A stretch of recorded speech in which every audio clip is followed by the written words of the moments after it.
こ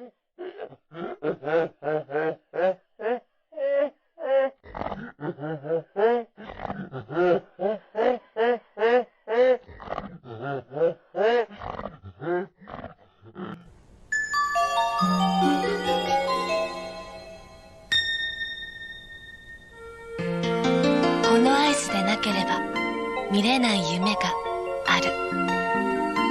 ロッテの雪見大福。What is the problem? The new machine is acting up. Bars are bigger. Yeah, bigger. What do you suggest? Is your immediate supervisor, Randy, didn't tell you the procedure? Call the boss. That's correct. You can only know how much he likes that machine. It's his baby. Rules are rules. Call the boss. Correct. You know, he dedicated that machine to his mother. I think you were on vacation. He loves it very much. Any suggestions? Introducing bigger mounds and bigger almond joy. The chocolate's bigger, the coconut's bigger, everything's bigger. A presidential hopeful reveals his cabinet. My cabinet will be filled with honesty, integrity, and real satisfaction. 9 lives. What would you expect from a finicky president? Vote 9 lives, a more satisfying choice. Help! We've been robbed! Stop, evildoers. Introducing super stretching superhero Stretch Armstrong. Yes, Stretch Armstrong. Now stretching fun farther than ever before. He bends, he stretches, even ties and knots, but always returns to his original shape. How'd he do that? He's been doing that since he was a kid. Stretch Armstrong from Cat Toys. Who else?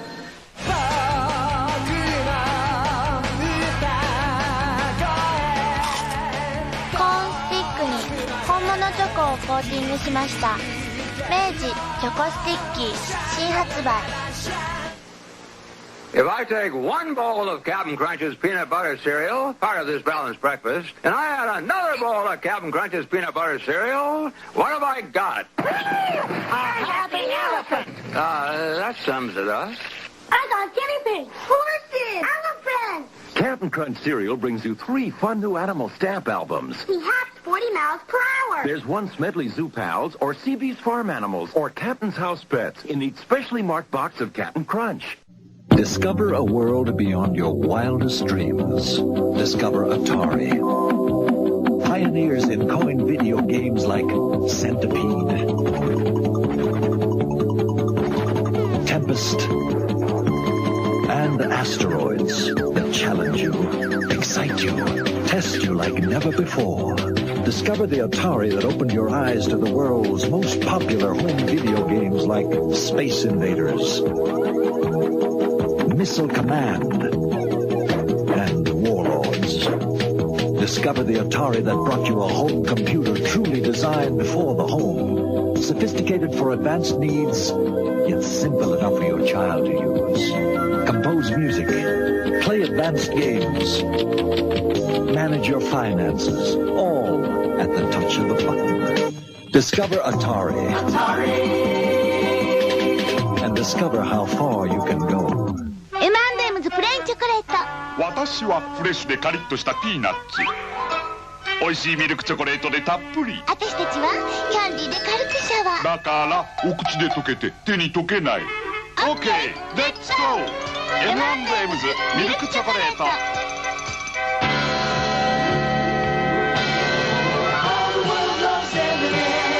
お口で溶けて手に溶けない。M&M's。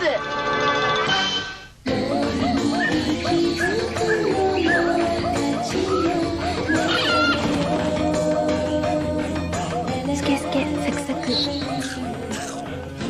明治スナックピックアップ。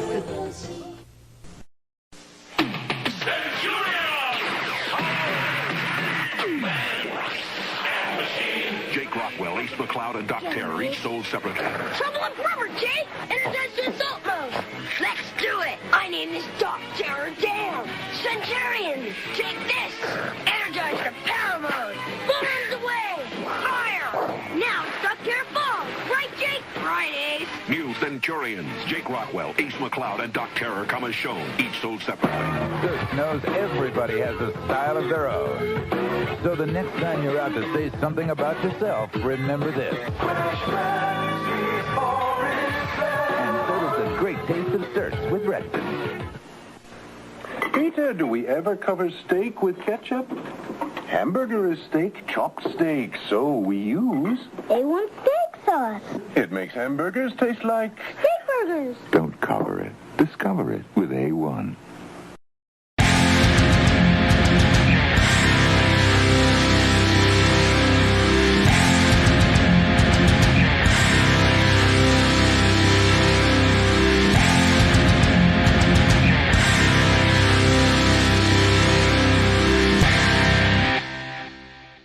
What up, cyberspace cadets, cyber fam, and fanbots galore? That's right, it's Saturday. And you know what that means? It's time for Exelereighted Deconstruction. That's right. And in his house with me. What is going on? Stop it. You All right. stop. Okay, we're in the right house. Jesus. Okay. I was confused. He's over here doing a super duper spinny dance, Too many guys. things, man. Too many things going on.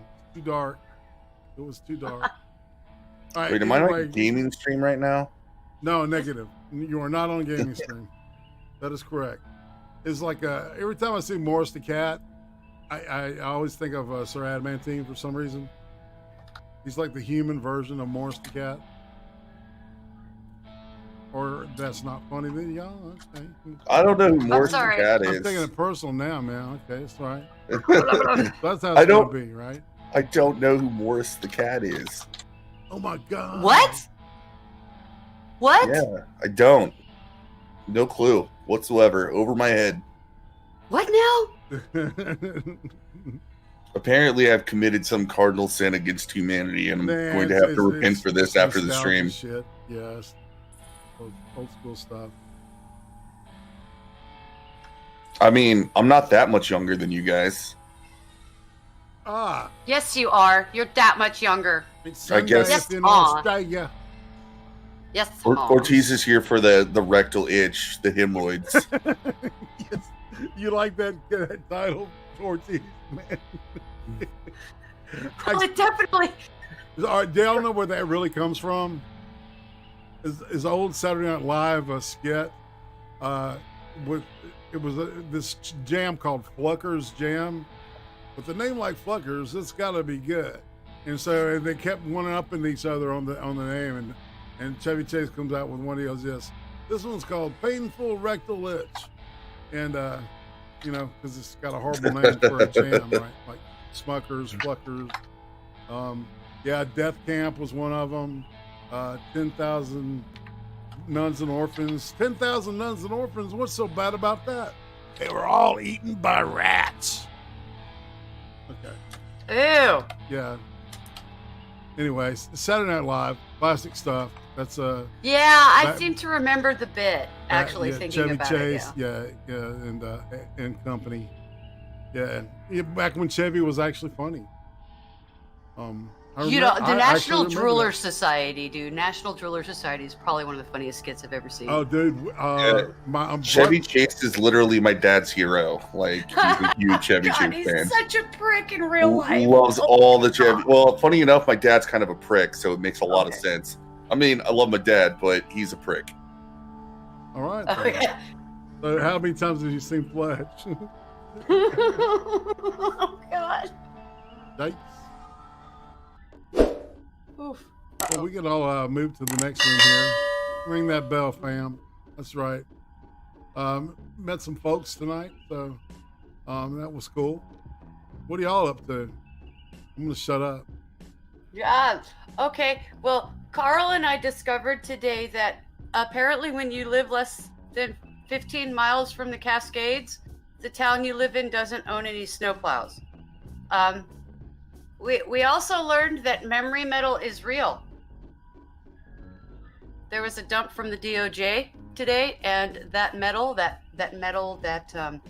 you saw in the movie with Kyle MacLachlan about Area 51, that metal is actually real, guys. Yeah, that's the stuff that they had found at Roswell. And they call it night or something like that. I didn't know that.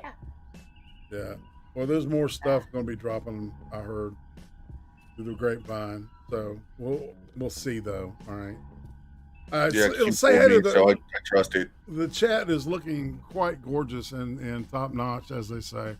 I'll say hey, begin at the beginning. I'm going to go all the way to the very top and say hey to Becca Fairley, who did a great news show and curled her hair. It was so good, you curled her hair, man. Joshua Demers, I'm sorry, man. I know who you are though. You're awesome. B Token, greetings. Object of hate. Yeah, I caught some of the insomnists earlier. So I've just been a social butterfly. For the record, or for the retard, for real retard. Okay, I got your name. Your boy Pat. Hey man. Let's see. Said Madness. Me, B Token, and Ortiz 805. That's Ortiz 805. That's right. The one and only Johnny Bonsacco or Bonnie John Sacco. I don't know. Who am I looking for outside? I think I've got. Is that everybody? Nobody not Dr. me Demers? is here. Nobody not me. Dr. Demers, Judge Joshua, and of course my husband. That's Joshua. And Maggie Rose. That's right, Carl. Yes, they do. Maggie Rose, they do have snow plows. When we lived in Texas, we lived in Brazos County, and I can tell you at 3 o'clock in the morning, there were a whole lot of guys out there plowing and prepping highways and roads, and we never had a snow backup every time it snowed in our county. Actually, all the way through Travis. Caldwell County was the only one that didn't have plows. I did not know that you could live this close to the Cascade Mountains where people get snowed in on a weekly basis and not have any plows around. Well, I forgot to seeing Maggie's name. Hey, Maggie, reminded me. Okay, so for some reason, people putting comments on my shit, some of it's not taken, and I don't know why it's being blocked. I don't know what's going on because I'm getting notifications in my email and on my notifications on my browser that I've got these comments on my streams. All right. So Darkstar 6909, if you hear this, it's like I what I did was I copy and pasted what you wrote and posted it in there for you. So I don't know why they yeeted it, but they yeeted something that Maggie said last week. So thanks, Susan. Yeah, thanks, Susan. You know, for staying in your wheelhouse and fucking with people's lives. Yeah, well, they're protecting us from harmful comments. From the harm. That's right. Damn DMs. I don't know. I could get comments on videos that are 3 years old talking about my Tig-O bitties, but those are fine. Yeah. Exactly. As long as you're not like promoting far-right rhetoric, you're good. That's right. All right. Well, speaking of, you want to go ahead and roll with this discourse thing? And well, real quick, I do want to talk about the news of the day. So you were asking about what everybody did, and for me, it was I spent the entire afternoon watching the conclusion of the impeachment. No real surprise there or anything like that. I am really, really confused as to how many blue check marks in like media types are going around talking about all the lies that Trump's defense told. It was the most tame defense I think you possibly could have had. It was literally mostly just what everybody else said. Yeah. I don't get it. We live in they've constructed this pseudo reality, and if you don't abide, apparently, you know, it's misinformation. Well, okay, but I think Randy Monkey hit the nail on the head that really the whole point of this was to vilify the Trump supporter, this Trump voter, all right, so they can other us, or you know, people they consider working class. Let's be honest. Yeah. It's not just Trump. It's not a Trump supporter. It's the working class. Yep. Yeah, I really think that this plays into the video we're about to watch.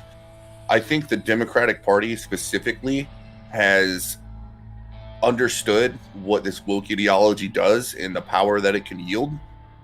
And I think that they're adopting the same strategy. Right. Okay. And let's go on to the video then, because that way you can explain like this whole idea of being intolerant of the intolerable, but how they have this completely backwards. Let's just watch the video. Yeah. I don't want to. Yeah, I don't want to explain the video before watching the video. Right. Let me pop this music down a little bit. What's a little bass? Right. I think it's like, I don't know. This whole thing is insane. It confuses the piss out of me.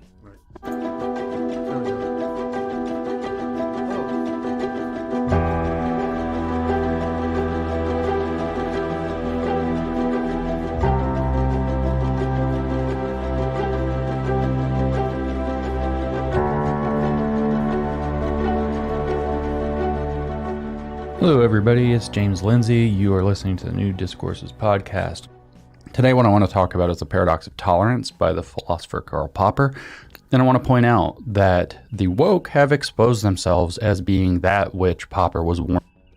Woke are the thing that we have to recognize.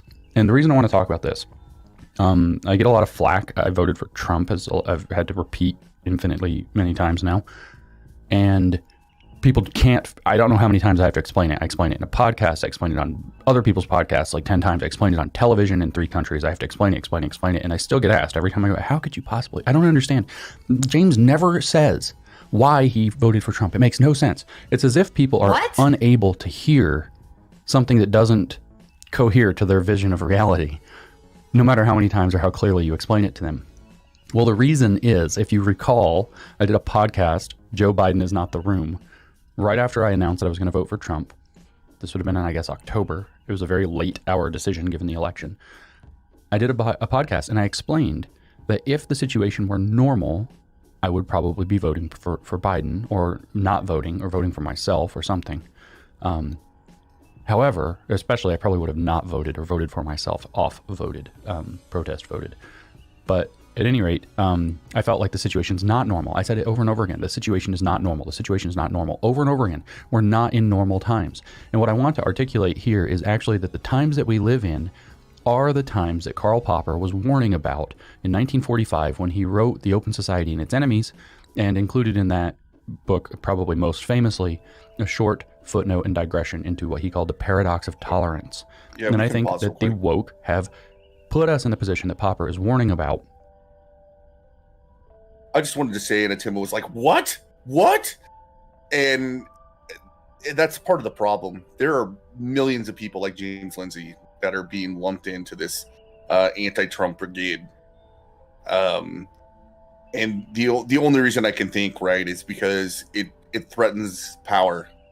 It threatens this new moral authority that they're trying to implement onto everybody. Right. Okay. It just baffles me how you can say, I don't know why James voted for Trump, when James put out a gorillion tweets, he wrote 3 essays, and produced 2 videos extolling and breaking down, unpacking every reason he voted for Trump. And at the end of the day, it's not much different than why I voted for Trump. I didn't vote. I've said a billion times, I didn't vote for Trump in 2016. I kind of tacitly had support for him, but I voted for Gary Johnson, even though I fucking hate the Libertarian Party. But it was a vote for the party, not the person. Now I hate the party. Like, I don't want anything to do with it. But this is still, like, if this was normal times, though, we wouldn't be talking about, like, we'd be talking about Bill Clinton versus what's his fucking face? Bob Dole, right? Like, those would be our options, and I would have done the same thing James did, right? Because there weren't much difference between the two. But we don't live in normal times. Things have changed dramatically. Okay, so I don't know why anybody's justifying their vote ever. That's not the job of you voting. You don't have to justify your vote. You don't have to tell anybody who you voted for. That's your sacred expression. You don't have to justify that to anybody. So the fact, it frustrates me when we all sit here and say, oh, well, I voted because of party or whatever. If you feel you have to justify your vote, you did wrong by yourself. Oh, yeah, I'm not trying to, it's not about justifying. I'm not talking about you. I'm not talking about you. I don't think this is, I'm not sure if James is here, really. But he's not either. But he's not either. The bigger point here is like things aren't normal. This is what I'm getting at, and that's where he's gonna go. Like things aren't normal. They are not normal.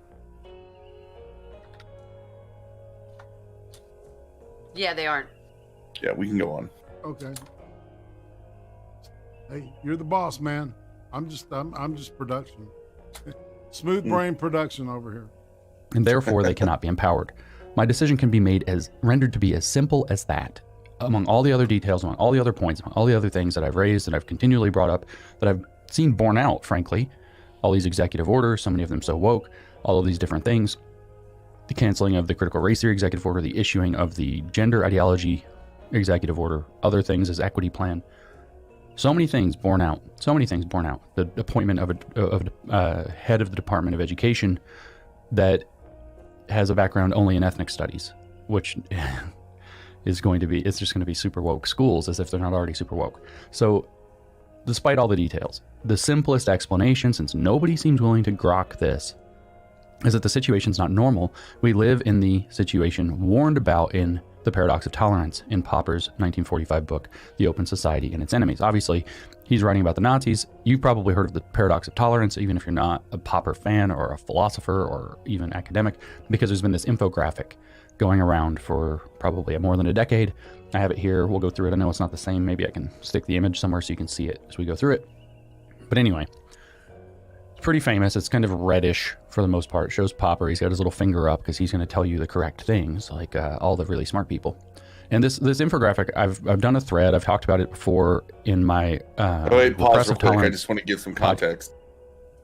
The very smart people, anytime James uses that, what he's referring to is these people that pretend that they're against wokeness, right? They're anti-social justice.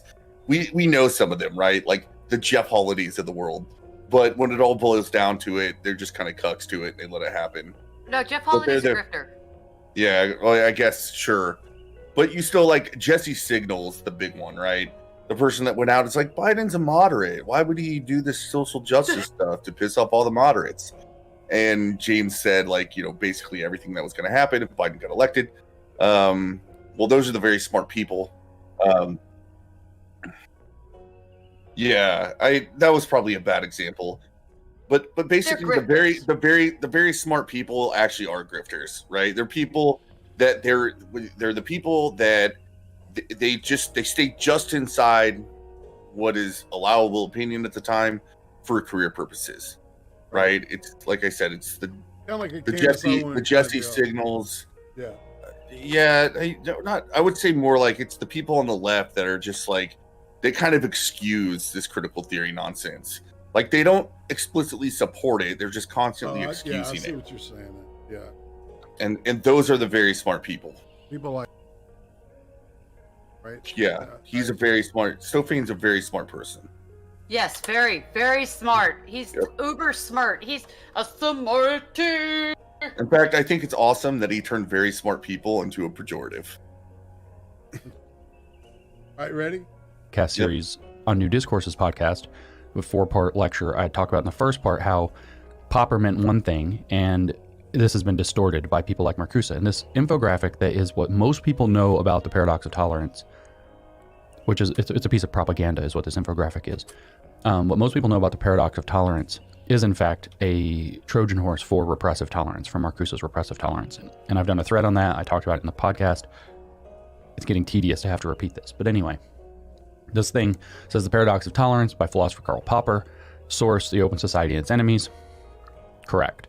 It says in the first panel, it has 3 panels with a little sidebar between the first 2. It says, should a tolerant society tolerate intolerance? So we're going to set up the paradox of tolerance. And it shows 3 people, 2 of whom are obviously yelling at a third guy. The third guy literally has a swastika on his forehead and a swastika on his t-shirt, and he's carrying a tiki torch with flames coming out of it.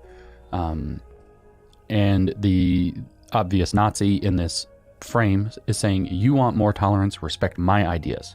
So he's trying to hold the tolerant society to their standard. You want tolerance, so you have to tolerate my ideas. And the two people are yelling back at him, pointing a finger. And what it shows them yelling is a crossed out, a cancel symbol over the swastika. In other words, they're saying no Nazis. And so the question is posed and answered. Should a tolerant society tolerate intolerance? The answer is no. And then it gives an explanation. It's a paradox, it says, but unlimited tolerance can lead to the extinction of tolerance. And this is correct in a sense, but it's already completely misleading. So let me explain. First of all, Popper certainly was talking about the rise of the Nazis. On the one hand, he probably was also talking about the rise of Stalin. He's writing in 1945. A lot of things were going on. Ugly stuff was going on in that section of the 20th century. And so framing this against Nazis isn't wholly wrong, but it's also not the whole story. But we already have something that violates Popper, as we'll read through Popper in a minute and you'll see. You want more tolerance than Nazis saying, respect my ideas. There's a lot happening in those, what is that, 8 words or 7 words or something like that. Because ideas, Popper doesn't say that tolerance means respecting ideas. Nobody believes that tolerating somebody's right to hold a belief or express an idea means respecting the idea. So there's already a lie here, right? There's already a lie here.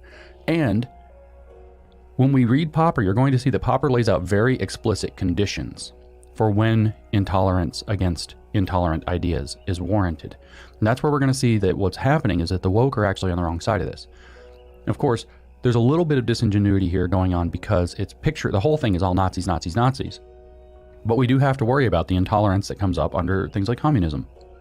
We do have to worry. If people had been maybe a little less tolerant of what the Marxists were pushing in China through the 1950s and 60s, maybe Mao wouldn't have killed 50 million Chinese people, right?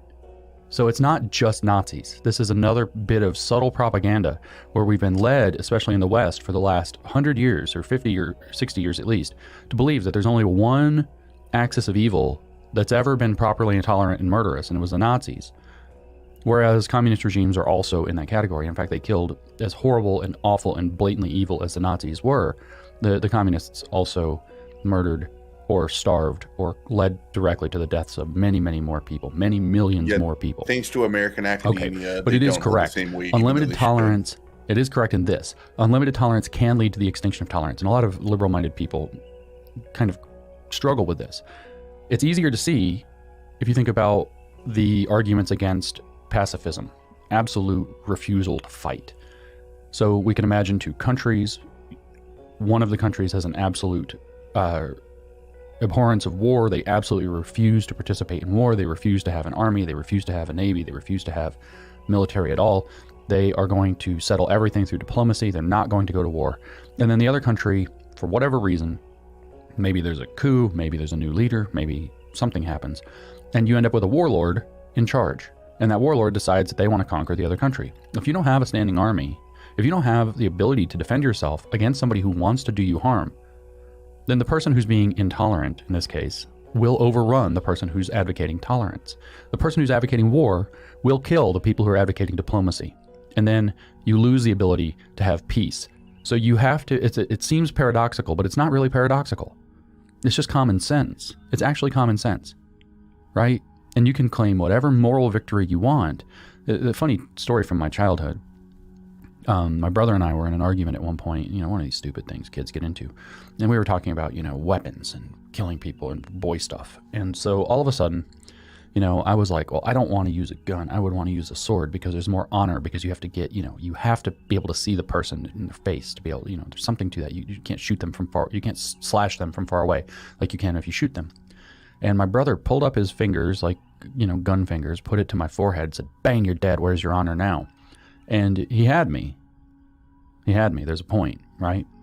He had a point. And this is the truth, is that if somebody is intolerant, and somebody else is going to just be utterly tolerant of their intolerance, the intolerant will win. And it takes very few intolerant people to run over a lot of tolerant people. I hear this with school boards all the time. I hear people dig in, they start to fight back against the woke takeover of the critical race theory takeover of their school board, and they find out it's 12 activists running the show for a school district that maybe serves 6,000 families. 12. Not 1,200, not 120, 12. 12. It takes very little in terms of people who are vigorously intolerant to overrun a lot of people who will tolerate it. So Popper has a point. Now, back to the infographic. So scene 1, frame 1, should a tolerant society tolerate intolerance? The answer is no. Like I said, it's oversimplified here, and we'll get to Popper's argument momentarily. Second frame, we have what looks like, maybe Kaiser Wilhelm or something, an old school German, and you have Hitler standing next to him. And Kaiser with his big mustache and his spike helmet is saying, let's give them a chance. And Hitler's just kind of smugly standing there. And it says, when we extend tolerance to those who are openly intolerant, and then it has like a Nazi emblem splitting the frame. And on the other side, you have Hitler with his salute up in front of a crowd of Nazis. Continues, when we extend tolerance to those who are openly intolerant, the tolerant ones end up being destroyed and tolerance with them. So this is close to what Popper argues, and it's pretty simple.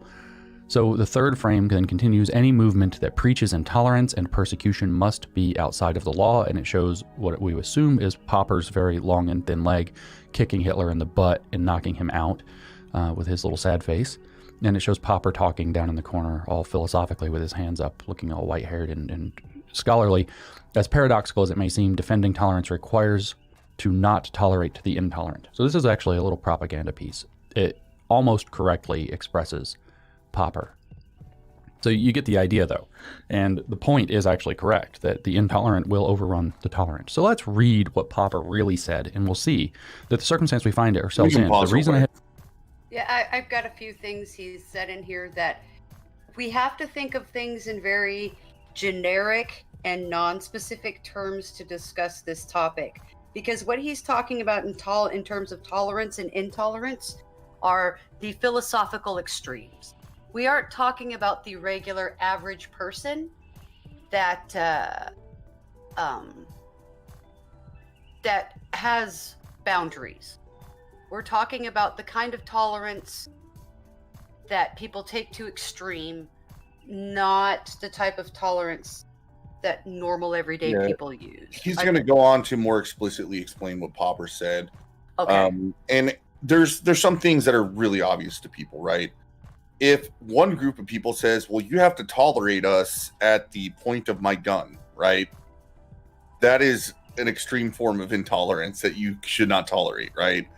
And it kind of leads me back to something I've said multiple times in the stream, is like, why should I hate these kind of like these neo-white nationalists, right? That are just, all they want to do is go fuck off and live their life. And I don't have to have anything. I don't have to agree with anything they do.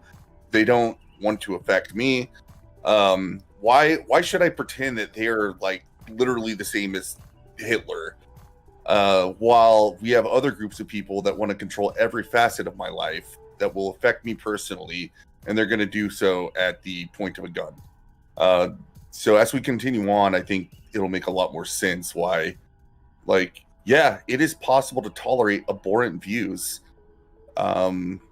because they are in fact tolerable, because they're not trying to initiate violence. And I think that's the key. I don't think he says that explicitly, but it is whenever you are, and this is what James will go on to say, as soon as they go outside of expressing their ideas in rational discourse and start using other means of coercion in order to force their views onto people, then, like, until that happens, it is completely appropriate to tolerate. Yeah. Okay. Say it again, because I think I lost part of that when you said it. Yeah, I'm saying until a group, like I said, like, let's say the neo-white nationalist movement that just is like, give us our little space to be white people and be racist, right? And we'll just own that little space. And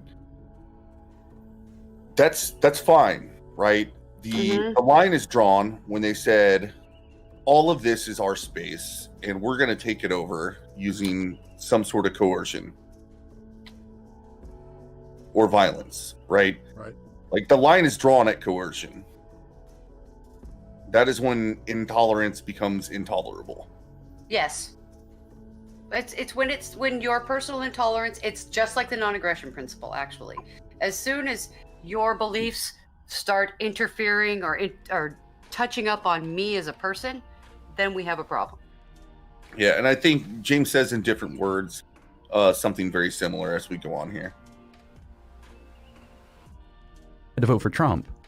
I felt that I had to vote for Trump. I mean, nobody forced me. Is that we live in the world Karl Popper is warning about, and that you will see that this graphic is a bit disingenuous to his actual argument.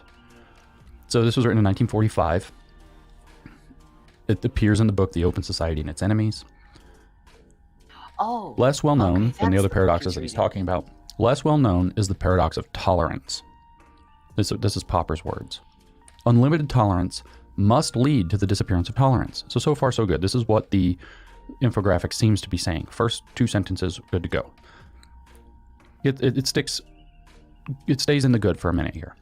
If we extend, Popper says, unlimited tolerance even to those who are intolerant, if we are not prepared to defend a tolerant society against the onslaught of the intolerant, then the tolerant will be destroyed and tolerance with them.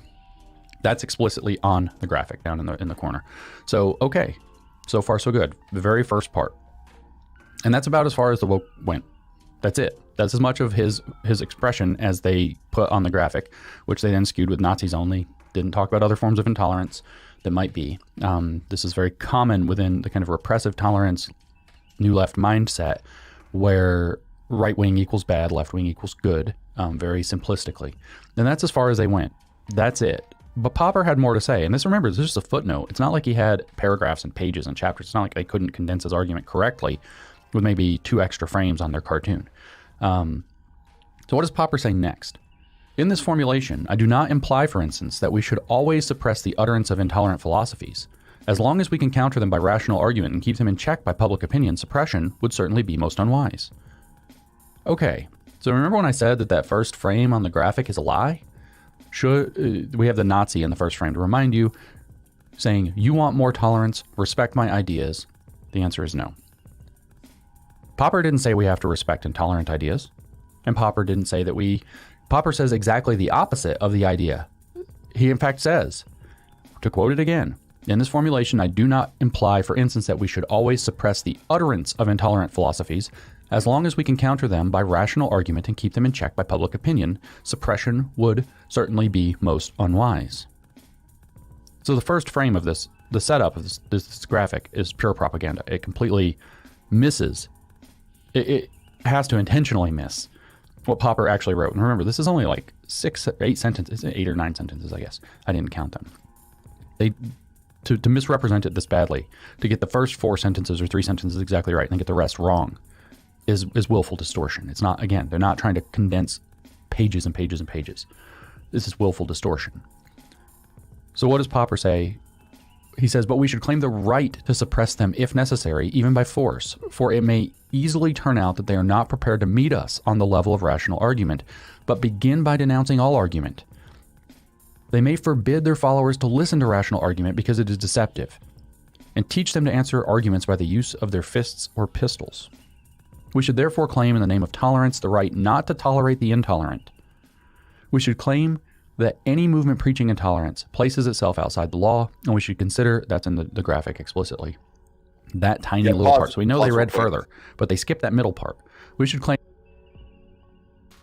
That is the absolute key, is what he just said, is that as soon as a group of people or an ideology that is indoctrinated a group of people are acting outside the law, they're acting violently, or they're willing to use coercive methods to enforce their ideology and have a takeover, that is the moment where something that actually becomes so intolerable that you should not tolerate. That any movement preaching intolerance places itself outside the law, and we should consider incitement to intolerance and persecution as criminal in the same way as we should consider incitement to murder or to kidnapping or to the revival of the slave trade as criminal. Sorry about that. So, and the only thing I was going to add to that, what we're seeing from woke ideology is that they've equated just words with violence. And they skip that last step, and that's what James is getting at. They skip the fact that some people have ideas you don't like, but are still within the law and rational discourse. But yet they want to treat it the same. And they want to use the same heavy-handed measures of meeting it with violence, suppression, cancel culture. They want to treat it the same as ideas that are literally intolerable, which are the ones that, like I said, they're going to use violence against us. They're actually the enemy that they're pretending to be against. They're acting exactly like what they pretend to be against. Right. Yeah, it's called projection. Yeah. They project their own. Okay, that's maybe that's what I was trying to get to before. If you're trying to justify your vote, you already know. Everybody in the world already has that little twinge in the back of their head that lets them know they're doing something wrong. All of us do this at times where we try to justify what we're doing, and the reason we do that justification or that projection or whatever is because we already know what we're doing is wrong. So you have a lot of these people that, because they've shifted into this false reality, part of their brain, like Ayn Rand always said, you can try to escape reality, but you cannot escape the consequences of reality. The projection is the side effect of them realizing they are in the wrong, but not wanting to change the behavior. So what about social coercion, like what we saw happen over the summer with the licking, kissing of feet, washing of feet, kneeling in front of people.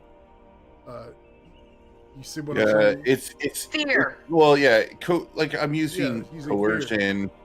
Yeah, coercion is like, he was talking about guns and stuff, which makes sense in the context of 1945 when we broke out in actual war. The concept's the same, the tactic is different, right? The tactic now is you coerce people into like, oh, if we come up to your dining area and raise the black power fist and you don't raise it, then you're going to get ousted. And then we're going to find out who you are, where you live. We're going to bother you for the rest of your life. We're going to call your employers, right? It's just a different tactic, but it's the same concept, right? Yes. Right. So incitement is doing all the work in that sentence. Incitement is doing all the work in that sentence. When we go back to the graphic, that first frame, it says, "You want more tolerance? Respect my ideas." That's not what Popper's talking about. What Popper is saying, and it's explicit right in the middle. That was, by the way, the whole quote, the whole little footnote. That's it. There's not that much there. Popper said very clearly that we should not suppress the utterance of intolerant philosophies until a certain point, when we can no longer, and I quote, "counter them by rational argument and keep them in check by public opinion." That's when we have to start worrying about it. That's when things are no longer normal. What does that look like? It may easily turn out, Popper says, that they are not prepared to meet us on the level of rational argument. But begin by denouncing all argument. This is exactly what the woke do. I'm sure Nazis do it too, but that's not the point. The point is that we live in a world right now where the movement that has almost all of the cultural power, and now just got voted into having most of the nearly unchecked political power, is under these conditions. They are not prepared to meet us on the level of rational argument, but begin by denouncing all argument. They may forbid their followers to listen to rational argument because it is deceptive, and teach them to answer arguments by the use of their fists or pistols, or in this case by social media, mobbing, and cancellation in the present age. There's some violence. You look at Antifa, for example. The thing that Popper's warning us about is what the woke are doing. You cannot debate or argue with them. I wrote a piece, "The Woke Won't Debate You." It's on New Discourses. I explain why the woke will not compromise. It goes against the religion. He's wrong. Every ounce of compromise that they... Yeah, but he's not talking about grifters. Yeah, I know. Vaush was like saying, like, the woke won't debate me. Well, like, I'm woke and I'll debate you. And it was like, dude, I'm writing books that are getting on the New York Times bestseller list. You just have a small following of, like, he's not even, Vaush isn't even totally woke. He's just a fucking communist. I was going to say, Vaush isn't even, like, Vaush is useless. Yeah. Vaush can't even form a cogent. Like why would he waste his time? Vaush called Tim Pool far right. There's no. As soon as you go into that land, you call Tim Pool far right. Yeah, I know. You're grifting. Yeah. It's one of those people where like he thinks that Nancy Pelosi's the center. That's grifting. That's grifting. Everybody knows she's not the center. Yeah, like especially if you at least want to orient the center based on the nation's views, like you could not possibly say that. No, it's okay. So the real apostates of this stuff are not the people, or not apostates. The real worshippers of this stuff are not the higher ups. Yeah, you meant apostles, not apostates. Yeah, apostles. Sorry, the real firm, true, heavy believers. They are not the people in power. They are the gaslit, out of their minds, rank and file out there screaming at a guy saying, "But you're a straight white male," meaning he's not allowed an opinion. Okay. Well, that's what I was saying. Like, this infographic that gets shared is usually shared by left-wing activist types that are just like, "Oh, really? You want us just to be tolerant to Nazis?" Which, first off, they're fucking up history, and I think James gets into it. But bigly fucking up history, but okay. But yeah, like they're using all the tactics of the Nazis to suppress opinions that they disagree with. It's, I mean, that's the real paradox here, right? Not this paradox of tolerance. They're the Sturmabteilung. They're the SM. Yeah. You know. Explaining to people the reason I disagree with Black Lives Matter is because I have too many black friends that think that movement is misleading problems in the black community. It's so hard to do because anybody that's already bought into that's the right opinion, like just the idea that you disagree with Black Lives Matter makes you a racist.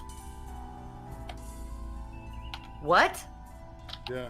I'm just saying that's what it's like talking to people that support Black Lives Matter, right? Like when I explain the reason I don't support it is because I have too many black friends that look at this movement and see it as something that is doing more harm to the black community than help. Then they skip it, right? They can't understand it, and then they just like, well, that person is obviously not really black. It's like we've talked like white adjacent, acting white.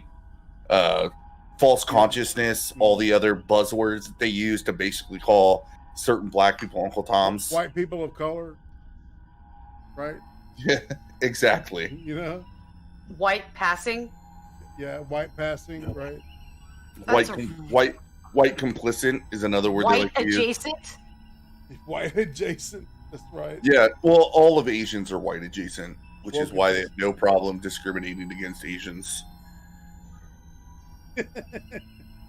Don't put up with. It's nothing to do with the strong family values and the familial meritocracy that's shoved through their culture. Nope, nothing to do with that. Everything to do with being white adjacent. Yeah, heaven forbid there might be some evidence that people from that era have an IQ that is favorable to Western capitalist societies to be successful. Well, it's because they have a strong family unit and they believe in meritocracy. Nice. Every nation that has strong family units and believes in meritocracy does well. They succeed in some ways. It matters not what continent that country is on. Look at South Africa. Strong familial ties. And an idea is a concept of meritocracy. It's those two simple basic components are what creates what we call white culture. It has fuck all to do with whiteness. Actually, we actually don't call it white culture. Nobody. The only people that calls it white culture are the critical theorists. That's why I was using their language. Well, yeah. I mean, all right, so we want to keep rolling? Yep. Permit is complicity in their faith with the status quo that remains. So if they push and you hear them and say, you know what, I'll meet you halfway, the half that you retain, that they agree, if they agree to meeting you halfway, they have agreed to maintaining that half of the status quo, as they would phrase it. That's absolutely not possible for them. Rational argument doesn't matter. They live in a world where their arguments are the only things that are legitimate. Their morals are the only thing that are legitimate. There is no rational argument to be had. In fact, they denounce rationality itself as being white supremacist culture.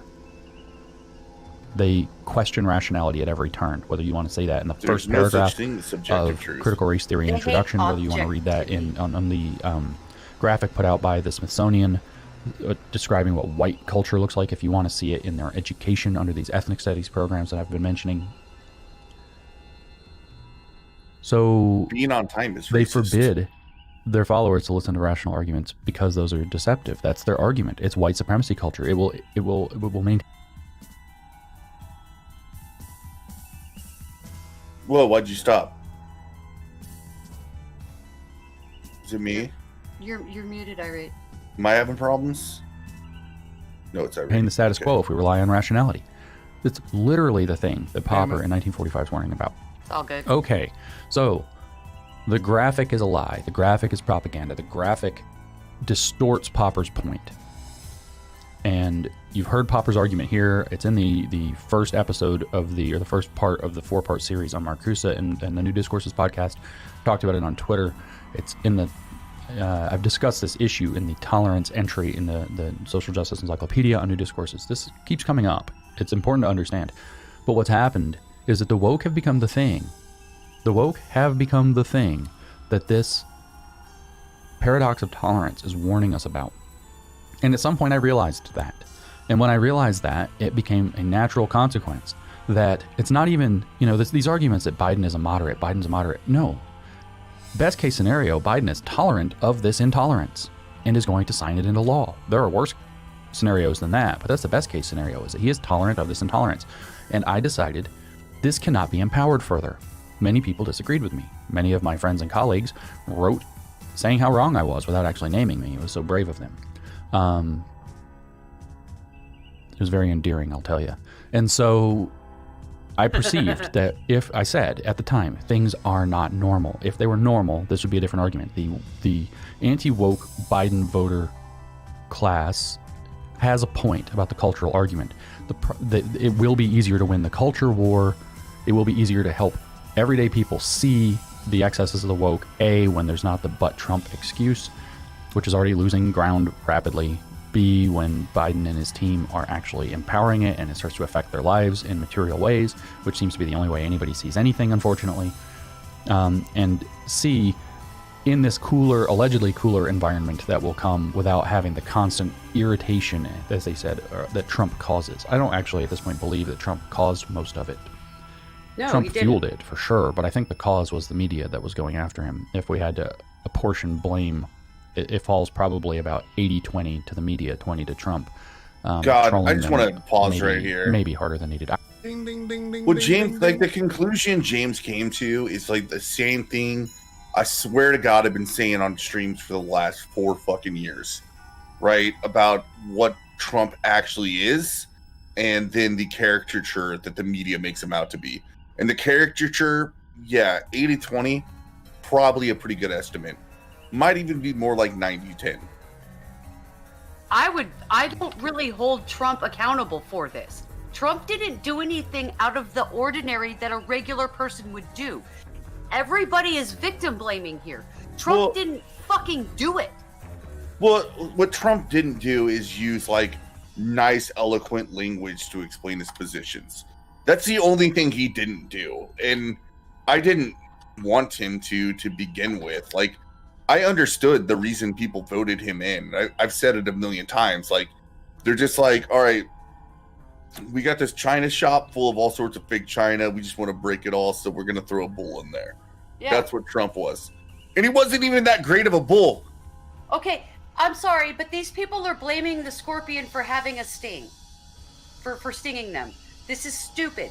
You guys attacked somebody and then you blame them for responding, and even Lindsay is saying, oh, well, it's his fault. No, it's not. It's one of those things where, like, I think Trump could have handled it in a way that would have been more responsive to a lot of the people in the middle. I think the people where he used to come from, because Lindsay was very anti-Trump. Like, he thought that Trump was the worst person ever. Then he started doing his own research and just realized Trump's kind of funny. He's kind of sloppy with language, and he just doesn't speak the way that we expect out of a president, which in reflection, like, I mean, I've heard Lindsay say this himself, like reflecting back, it's not really that important as far as the country goes. Because when he looks at it, Trump governed at like kind of like a center-right president in every way. Like, that's very predictable.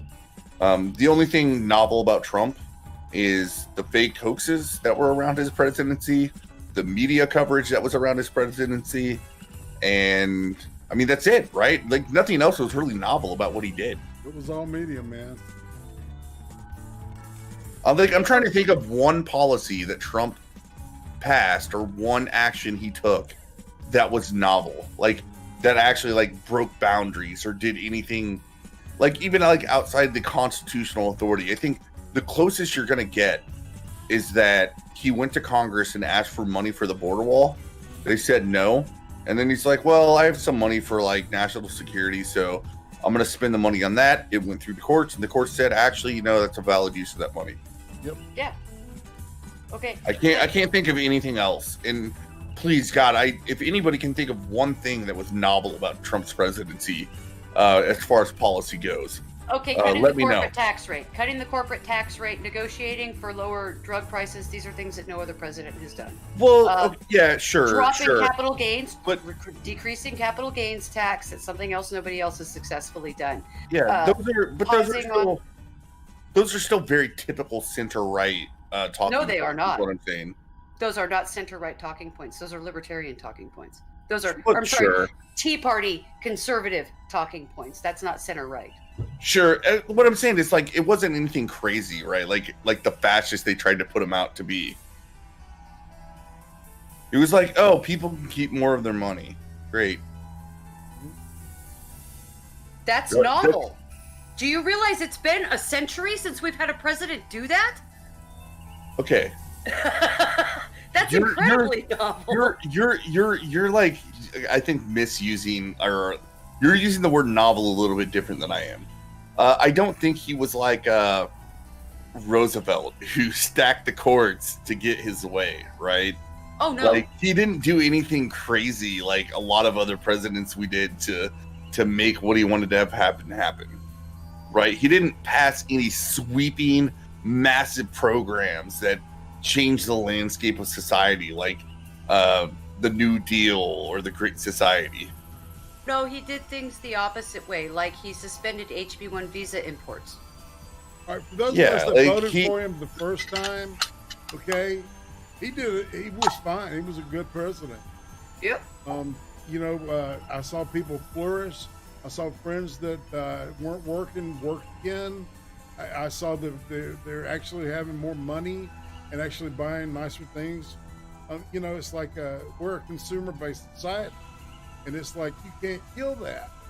If you kill that, then what do you got? It's like, okay, we're going to take a consumer-based society and we're going to make it social. I'm telling you, man, it's not going to work. And it never does, and it never has, and it never will. So. Yeah, like if I was going to say there was one thing novel, I'm going to go back to, is he was bucking the establishment on both sides of the aisle, which is why I think we're seeing the backlash. And I know this is a little off topic, but that's why we're seeing the backlash from Republicans in the Senate now, right? 7 of them voted to impeach this time because he's not in power. They have no reason to play nice with him anymore. And they're just being like, we want to go back to business as usual. Well, yeah. And they probably think they're invincible and that it's not going to happen. So we'll see. You're right, Becca. Life was looking up. It isn't anymore. Yes, it was. It was looking up. Yeah. Oh my God. You know what? Ryan actually did make a point. Oh, Maggie made it first. The most novel thing, everybody that said no new wars is, you're right, that's pretty novel. But that also bucks the establishment because both parties have been very pro-war. Even Biden came out and said that we need to redeploy troops because Donald Trump abandoned our allies and risked national security by bringing troops home, which is hilarious, to be honest. Yeah. I don't know. Trump did a lot of actually very novel things, in my opinion. He was very different. Stymieing fucking critical race theory. You know, there was just so many things he did. He took a stand in a lot of places that nobody else would. He stuck a finger in the eye of Big Pharma and didn't care. He you know, I think he did a really bad job with coronavirus. Okay. But Tim, I think I have the best way to resolve this. When I say novel, I mean he did something outside of the scope of what a president can do. Right, well, that would have been illegal. Well, and plenty do that, right? Plenty. Yeah, Biden. Right. That's why I'm saying, like, I don't think he did anything that novel.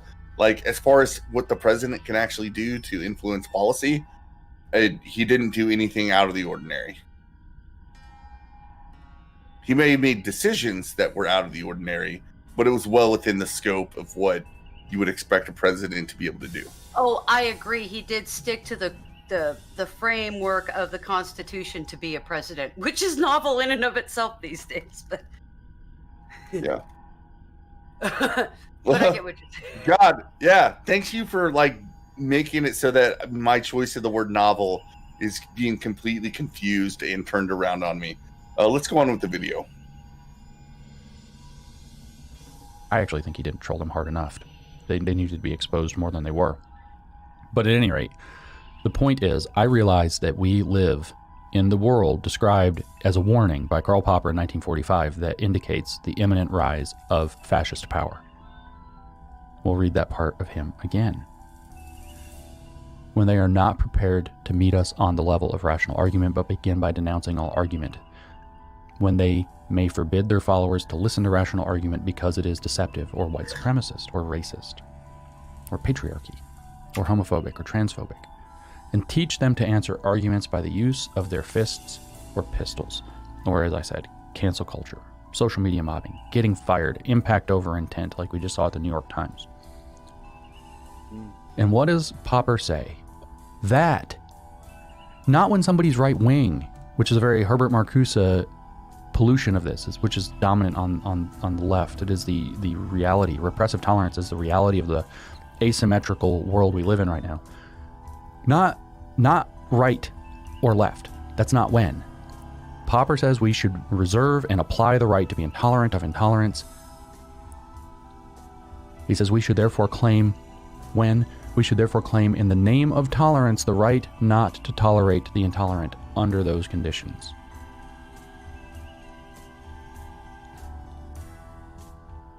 And so the woke are outside of those. Okay? The woke are the ones who have left the path of tolerance and the deserving to be tolerated. And so we should. Popper's right. We need to, in fact, reserve the right to be intolerant of the woke ideology. This isn't a call to be intolerant against people. It's certainly not a call to be intolerant against races or identity groups, because that has absolutely nothing to do with it.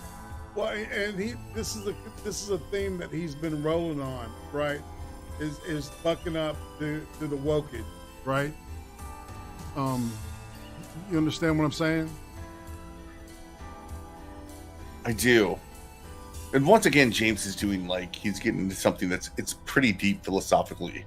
But we have to understand that the woke, they are not here to meet us, like what he said, in rational discourse. They are not.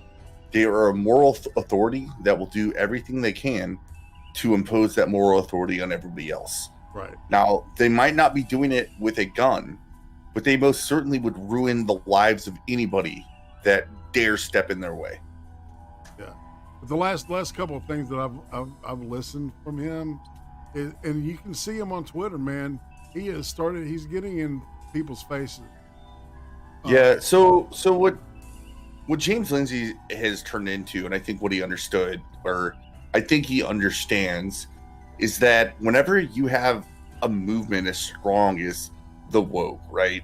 This critical theory thing that is sweeping the country, and more people are buying into it, more and more companies are buying into it. In fact, my own company, for Black History Month, they put out a whole bunch of, because everybody's working from home, you have those virtual backgrounds. They put a whole bunch of Black Lives Matter backgrounds that you can use, even though it's company policy to not be political at work. Well, because this is not a political movement, according to them. Well, of course, they bought into that. Throw them up, Tyler. You ready? There's virtually nothing to do with what wokeness is. Wokeness uses identity as a proxy to push a virulent form of intolerant and totalitarian politics. It's all about the politics. You can't be black and speak the wrong way. You can't be trans and speak the wrong way. They'll cancel you. It doesn't matter who you are. It matters whether or not you have the right politics. You can be white like Robin DiAngelo, have most of the right politics, make money hand over fist peddling this crap. And we could name a whole bunch of them that are like that. It's not about identity, or only very superficially. It's like a bonus if you have the right identities, but it's really about the politics. Because your identity won't save you if you say the wrong things or think the wrong things. So that's why I felt like I needed to vote for Trump.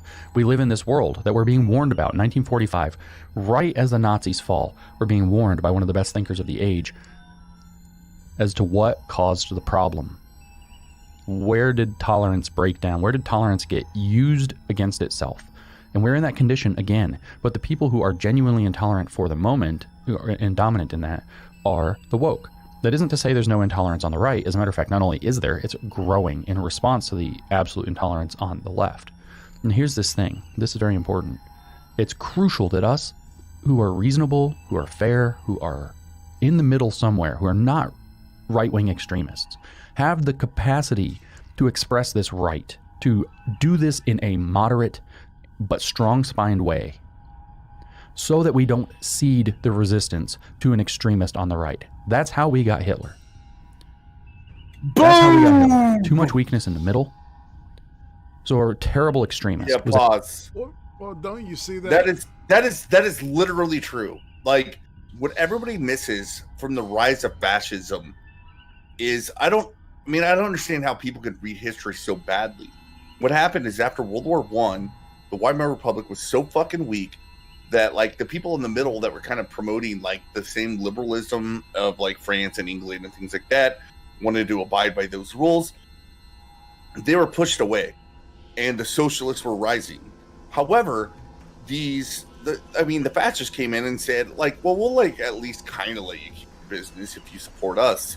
And you force people into two ideologies that were strong movements, and then the weak movement was liberalism, which both movements opposed, right? So your only choice was fascism or socialism. And that is how Hitler got, like, rose to power, right? It wasn't because Hitler took advantage of people's desire for individualism and liberty, right? That had nothing to do with anything Hitler said. And that is very contrary to, I know for sure. I've seen plenty of little memes by leftists that are bad at memeing. Like they'll show the guy on the bike wearing the libertarian flag, the anarcho-capitalist flag, and then when he falls off, you see it's really a Nazi flag. That's not the case. That's not what happened at all. No. What happened is what James just described. No, what you have behind that is actually communism or authoritarianism. And there is no flag for that. Yeah, well, it's authoritarian. It's the more authoritarianism. It's just like pick your brand. Yeah, then there's no flag for that. Able to fill the gap because no one else would stand up to what was clear intolerance. And the intolerance at that point was the rise of communism. Also the humiliation of Germany. There's other aspects to what caused Hitler's rise. But the point is that, to boil it down to a very oversimplified statement, communists caused Nazis. Communists caused Nazis. Nazis offered an answer to the encroaching communism. What we see now is a very risky situation. We have a very Weimarized United States. It's not as bad as the Weimar Republic. We don't have a totally humiliated United States. Thank you, man. I've been saying that for 6 months. This is the Weimar Republic, y'all. And yeah, you know, and it's like, oh, I'm vindicated. Thank you, James. Yeah, we're gonna turn that way unless like cooler heads prevail. Well, think about it. I mean, the pendulum is gonna swing back, man. All these people, you don't think it's almost like the past like 3 months have been geared at like trying to force something to happen from the right. like violence-wise. Yes. Right? There has been actual incitement, attempted incitement occurring from the left towards the right, because the right or the left already knows that the right is far more dangerous because it's the people that actually own the guns and know how to do the planning and stuff, right? These are people that do stuff every day, and they're terrified of that because they recognize it, but at the same time, they want to be able to use the power structure to stifle that. So in order to be able to do that, they have to push and get us to the point where we're angry enough with the gaslighting to respond, which is why they've been blowing this whole January 6th Capitol riot out of proportion, calling it the same as fucking like Pearl Harbor and 9/11 and the stuff. Rwandan genocide. Because they're wanting to wipe us out. Fucking Anderson Cooper was comparing it to the Rwandan genocide. Holy shit. It just gets worse and worse. And he was literally talking about othering people, when that's exactly what he was doing. He was othering the Trumpers by talking about people othering other people. And I'm like, dude, mirror, logic much? Yeah, I said it before on the stream too. It's like, it doesn't take that much of an imagination to think of a Black Lives Matter protest happening at the same time and the exact same events going on, in the media telling a completely different story. Slappy, I like your Volkswagen too. Volkswagen is a great car company. Saying. Not anymore. Not anymore. If you don't get a diesel, if you don't get a diesel, you're gonna have nothing but electrical problems. Is that why my Volkswagen won't start in 0-degree weather? I don't think so. No, Pretty sure it's just the battery. Chronic electrical problems across the board for gas-powered Volkswagens. I have a 2014. I think they were pretty good then. I'm talking about like a 70s era. Yeah, you give me one of them old ones that's air cooled. Yeah, and nothing like a computerish on it. Yeah. EMP will fuck that shit up. Yeah, useless. 4 tons. All right, let's finish this up because we do have. I just want to say for the audience, we do have a part 2 for tonight, which is the Oregon School District. It's like we had humiliated Germany, but we're in a risky situation, and that risky situation demands that we not cede the ground, not cede the argument to extremists because we're afraid to look unrespectable in the eyes of people who don't know what time it is. They don't know what's going on. Their respect isn't worth keeping given what's at stake. So what we need is, the founding fathers were famous for saying, we can have a free society as long as we're willing to keep it. Popper's saying the same thing. At the moment, we cannot keep the woke in check by rational argument and public opinion. They have rolled over that. But we can recover public opinion. And to say that this neo-racism that they push, this whatever it is, these other theories, this identity politics, those can be soured in public opinion. There are other things that they're trying to do with that can be soured in public opinion. And if public opinion turns against the woke movement, this isn't to say to turn against diversity. This isn't to say to turn against civil rights. In fact, I'll do another podcast soon about how the woke movement perverts the civil rights movement. It's in fact not the civil rights movement. This isn't to say that we should be racist, because we shouldn't. This is to tolerate no form of racism whatsoever, including neo-racism under critical race theory, to tolerate none of their intolerance that they've flipped around and tried to make it seem acceptable. This is an intolerance of a particular political ideology that claims to be fighting a good fight and is doing it in the most horrifically wrong way that I can think of. It's maybe possible to do it worse, but I don't think so. So that's what we should be intolerant of, the ideology itself. And we should reserve the right to be quite vigorously intolerant of that and to shift public opinion so that we don't have to resort to a more crude and older form of intolerance, which will eventually arise if we don't have a strong-backed, moderate voice able to speak back against this and to stand firm against this, so that we can tilt public opinion and then force the rational argument. But until we tilt public opinion, it's not going to happen.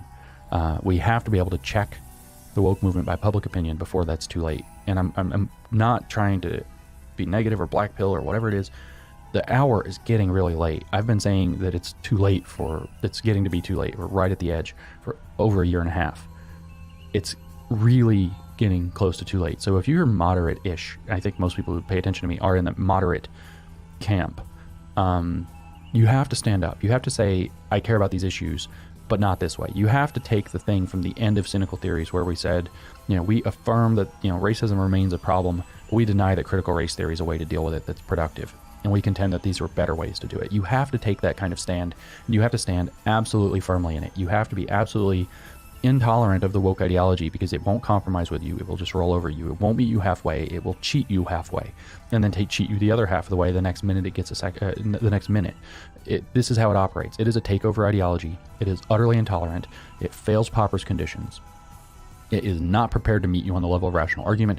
It is going to denounce all rational argument. It will forbid their followers. Geez, listen to that. It will forbid their followers to listen to rational argument because it will say that the argument is deceptive. It will teach people to answer arguments by the use, in this case, of mostly social, not physical, although physical does come up, but mostly social violence. It is the thing Popper was warning us about. And so if we don't take this warning seriously before it's too late, I think we're going to be in a lot of trouble. We may already be, because people didn't listen to the people who wanted to vote for Trump. They did not understand that this is the not normal situation that we're in. But I appreciate your not comment. Early enough. I hope this helps you understand the place that we're at. Okay, Irate. We're done. Irate, you're old enough. You're old enough. I'm sure Excel, you probably weren't interested in it being a libertarian the way you are. Were you involved in the Tea Party, Irate? No, I really wasn't. But I was familiar with it, and I actually, I guess I was Tea Party adjacent. Okay. Yeah, no, I kept up with it actually 2008 when it started. Because the original Tea Party was Ron Paul supporters. It was. That's what I was going to say. Like from the get-go, like it was people saying like you guys are doing stuff with their tax money that we don't want you to do. Right, it's taxed enough already. That's what it stood for. Yeah, was taxed enough already. But we had a whole other section of stuff we were talking about at the time that most people didn't hear about. I was an active member of the Tea Party. Okay, I went to I went to rallies. I canvassed and all kinds of stuff. I helped. There was a popular radio program where I live, and both of the hosts became active in the Tea Party, and the GOP here shut them down, man. Yep. I mean, they went bye forever. I don't know what the fuck happened, man. The GOP hijacked the entire Tea Party movement, and it became just establishment GOP politics. Yeah. If you're lucky. It didn't even get hijacked. It got stomped. Okay. It was even worse than that. Yeah. They just killed it and then decided to take their name. Well, they didn't even do that. They memory hold it. Okay, so at the time, we were beating a drum because the IRS was fucking with every nonprofit group that tried to file for paperwork that was associated with the Tea Party or an America First movement. They were already starting to use the term racist and Nazi back then. And we were saying this kind of psychotic intolerance that Obama's supporters are throwing at regular Americans is going to lead us to something very dangerous and authoritarian.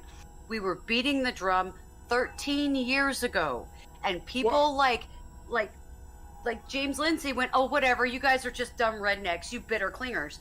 And oh, look, sorry, go ahead, Irate.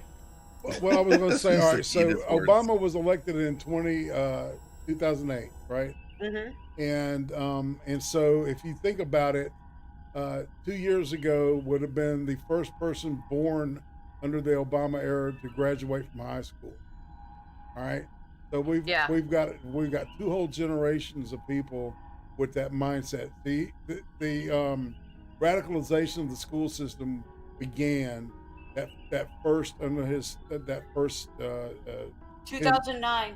It started in 2009 with the introduction of. And then his second term, which was interesting, he became more mainstream, and I think he alienated a lot of people that voted for him because they thought he was going to go more progressive, right, than he did. And I think a lot of black voters, especially, were disenfranchised, disenchanted, whatever. And, he kept race baiting. He kept race baiting. And he kept doing it. Yeah. If I had a son, he would look a lot like Trayvon Martin. It's like, well, come on, man. It's like that wasn't fair. And so, but anyway, we can beat this shit. But here we are. We're here, right? Yeah, I was just saying it's been a while in the making.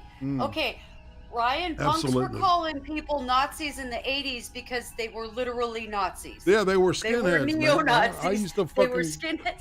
I used to box those motherfuckers all the time. I engaged in very heated debates with those guys. Fun fact. The Nazi skinheads were actually a subset of the actual skinheads. Yes, I know. But the early skins were more like the ska guy, right? Yeah, they didn't really care that much about race. They wanted you to be Irish. It actually really started in well before anybody in America adopted the style. It was people that were dock workers and iron workers. Yeah, dock and iron workers. Dock and iron workers in England. That they were working with, because there were a lot of Jamaican immigrants to England at the time, so they were all working together and they all played soccer like in their free time, and they all listened to ska music. Yeah, I love ska, man. But it certainly had this working class tradition to it, which is how it kind of placated to a more fascistic movement in the future. Well, but yeah, the working how it class, began, not Labor Party, what were they called, man? That's where the Romper Stomper, you're talking about the Sharps, the suspenders, in England. I'm talking about what happened in England. You're talking about the oxbloods and the oxblood red shoelaces and the Doc Martens and the United Irish Steelworkers that started the original skinhead movement. And the skin. Yeah, it was Irish Steelworkers, as far as I know. Mm-hmm. That's the story I've always heard from skinheads. So I don't know. I spent a lot of my high school years trying to de-radicalize skinheads, which is why I ended up fighting a lot of female skinheads. They were always fun to talk to, the two skinheads I grew up around when I was playing music. So I was in the punk scene. One was a black guy. The other was a Pakistani national. Those were Sharps. Oh, of course. Yeah, they were skinheads against racial. Yeah, against racial prejudice. Well, no, they were. They'd call themselves skinheads. But yeah, that's the thing. Like, they're just like, we're the original skinheads, and they hold on to that.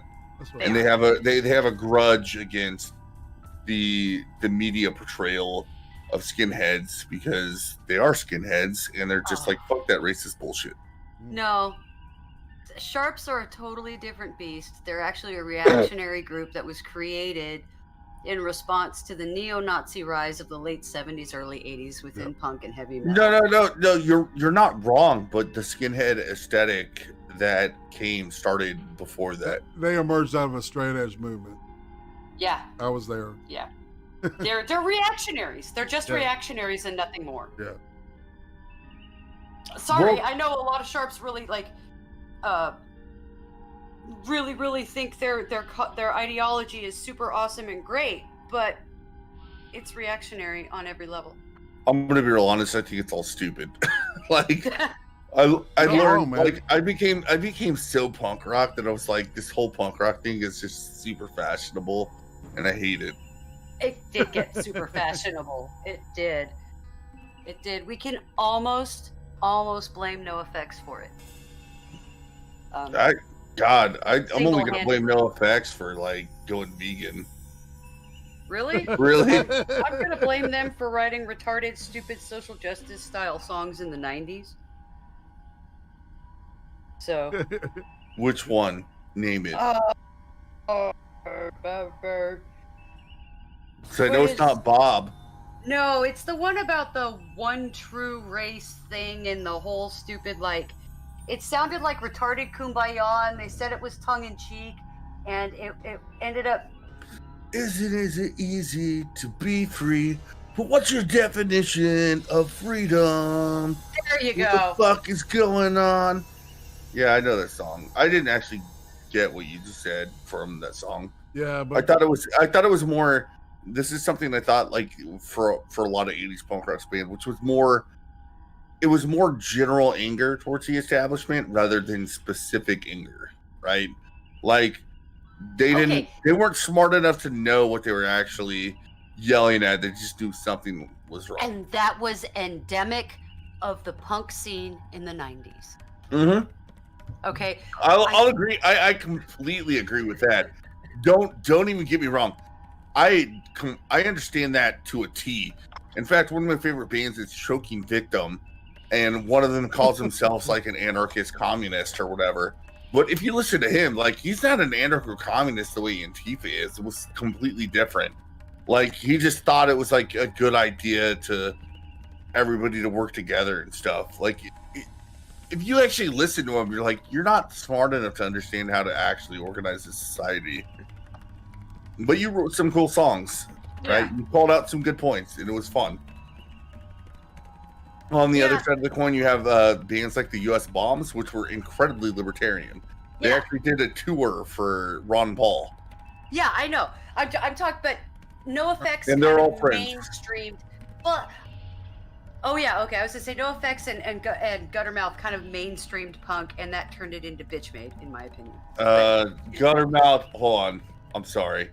Guttermouth was not part of that conversation. Guttermouth mainstreamed punk though. Guttermouth was pop punk though. It wasn't. I know. They never tried. They were never very political at all. NoFX was to an extent. So I understand that. Look, no, I'm just saying the stupidity. Look, Fatima, we're about to go into your wheelhouse. We'll save my wheelhouse for another time. Okay. I was going to say, okay. You ever heard of Bad Religion? Yes. Yeah, I'm a big fan of them. I've only seen them 5 times. Oh, but you know who I like more than Bad Religion is Me First and the Gimme Gimmes. Which is NoFX plus some people from Black Wagon and a guy from the Foo Fighters. I know, and it's a great group. I love that music. It's so fun. All the we go to the. I'm sorry. Gotcha. You're getting me. You're getting me. You're getting me on like all the Me First and Gimme Gimmes great covers. It's awesome. So anyway, hey everybody, I'm sure everybody watching right now tuned in to listen to our opinions about music, but we should probably divert to something more serious, like the Oregon A Pathway to Equity math instruction. Okay. So first of all, preface here. I've been homeschooling for 15 years. I have one special needs kid. I have another adult child who I have homeschooled to the point where he is now going to be a chiropractor. He is a veteran and he is top of his class in his school right now. I know how to teach math. I have an autistic child that has dysgraphia and I've taught her how to do math. I have 2 other children that are excellent at math. I happen to be a paper and peer-reviewed science or scientific experiment creator. I don't want to call myself a scientist because I never finished school. I have a passion for math and stuff, okay? I have a passion for properly educating children because I've been homeschooling for 15 years. She's kind of STEM-minded, as they say. I'm rather STEM-minded, yes. I also firmly believe in a holistic approach to education, and it's part of the reason I walked my kids out of school as soon as Common Core happened. So when they talk about math equity, this is literally a nonsensical term that means nothing. Nothing, okay? Math equity isn't a thing. It's like a florpus. It's daydreaming. So while walking into this process, understand that the entire basis is, I don't want to say nonsensical because that kind of suggests that there was sense beginning with it. I don't have the right word, but it's really not rational in any way, shape, or form. This is insane. Insane, because this is for 6th through 8th graders. 6th through 8th graders. So kids that are learning things like algebra, geometry, trig, pre-calc, all of the really important shit you need to know to, like, I don't know, build a bridge, put a house together, figure out how fast you're going down the road and how long it's going to take you to get there, and how much gas you're going to need. All these really important fundamentals that these kids need through these years, they aren't going to be getting anymore. They just aren't, because this is insane. So let's go on to section 1. Okay, so this is a 5-section curriculum called the Math Equity Toolkit. Which page are you starting on, Irate? Because I have it open.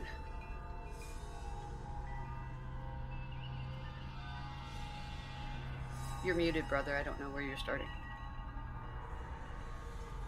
Yeah, do you want me to... I already have it downloaded. All right, so you just want to read from that? Yeah, it's PDFs. Okay. Yeah, it's PDFs. The introduction is insane. So let's do this. A pathway to equitable math instruction. Resources and guidance to support Black, Latinx, and multilingual students to thrive in grades 6 through 8. Okay, already I feel insulted at this point because there's no reason to take people out and separate them by race to teach them math. Especially so. And multilingual students, did you guys know that the numbers you write down are going to be the same numbers no matter what language you speak? So you don't even have to be speaking the same language to teach each other math. I learned this in 4th grade.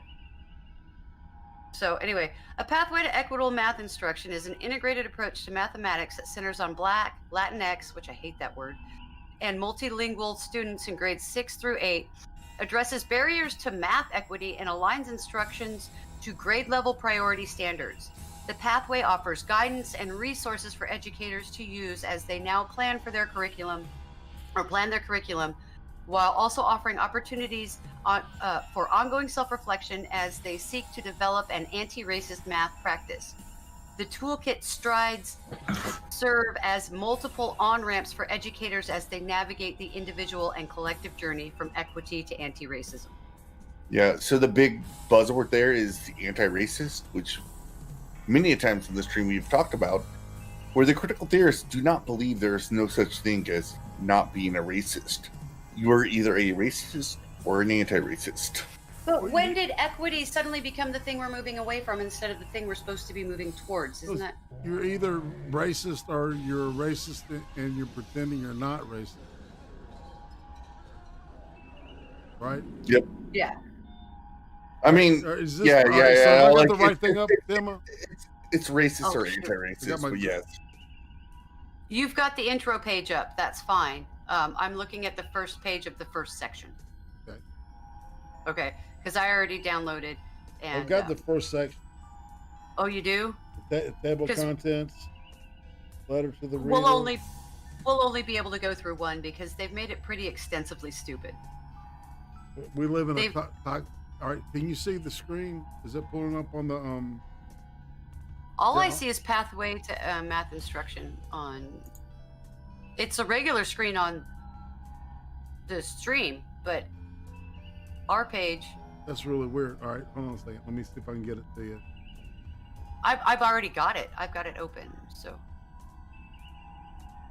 Well, let me go ahead and put it up here.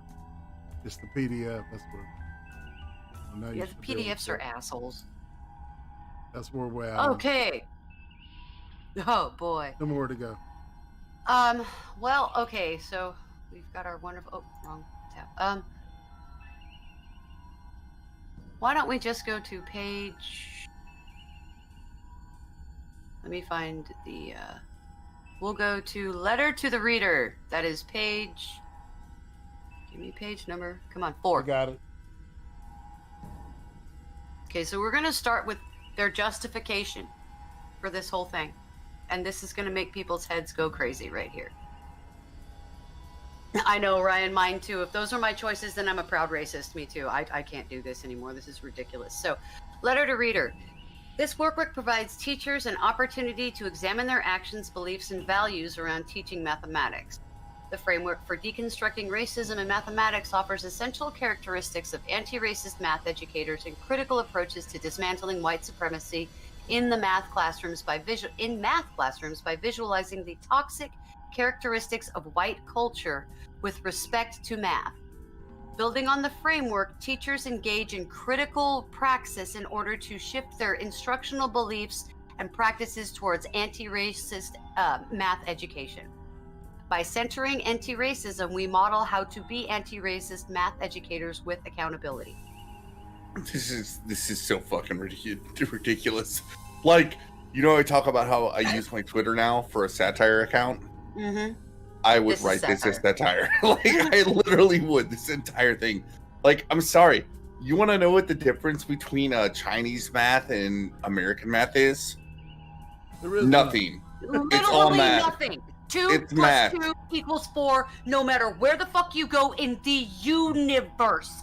It is. There's no way to change it. The only thing that varies from culture to culture, it's obviously language, but the only thing that varies in terms of math education is some cultures they teach base 5 or base 10 math counting before they teach individual counting. But even then, all you're doing is like setting a premise differently, right? The actual math does not change.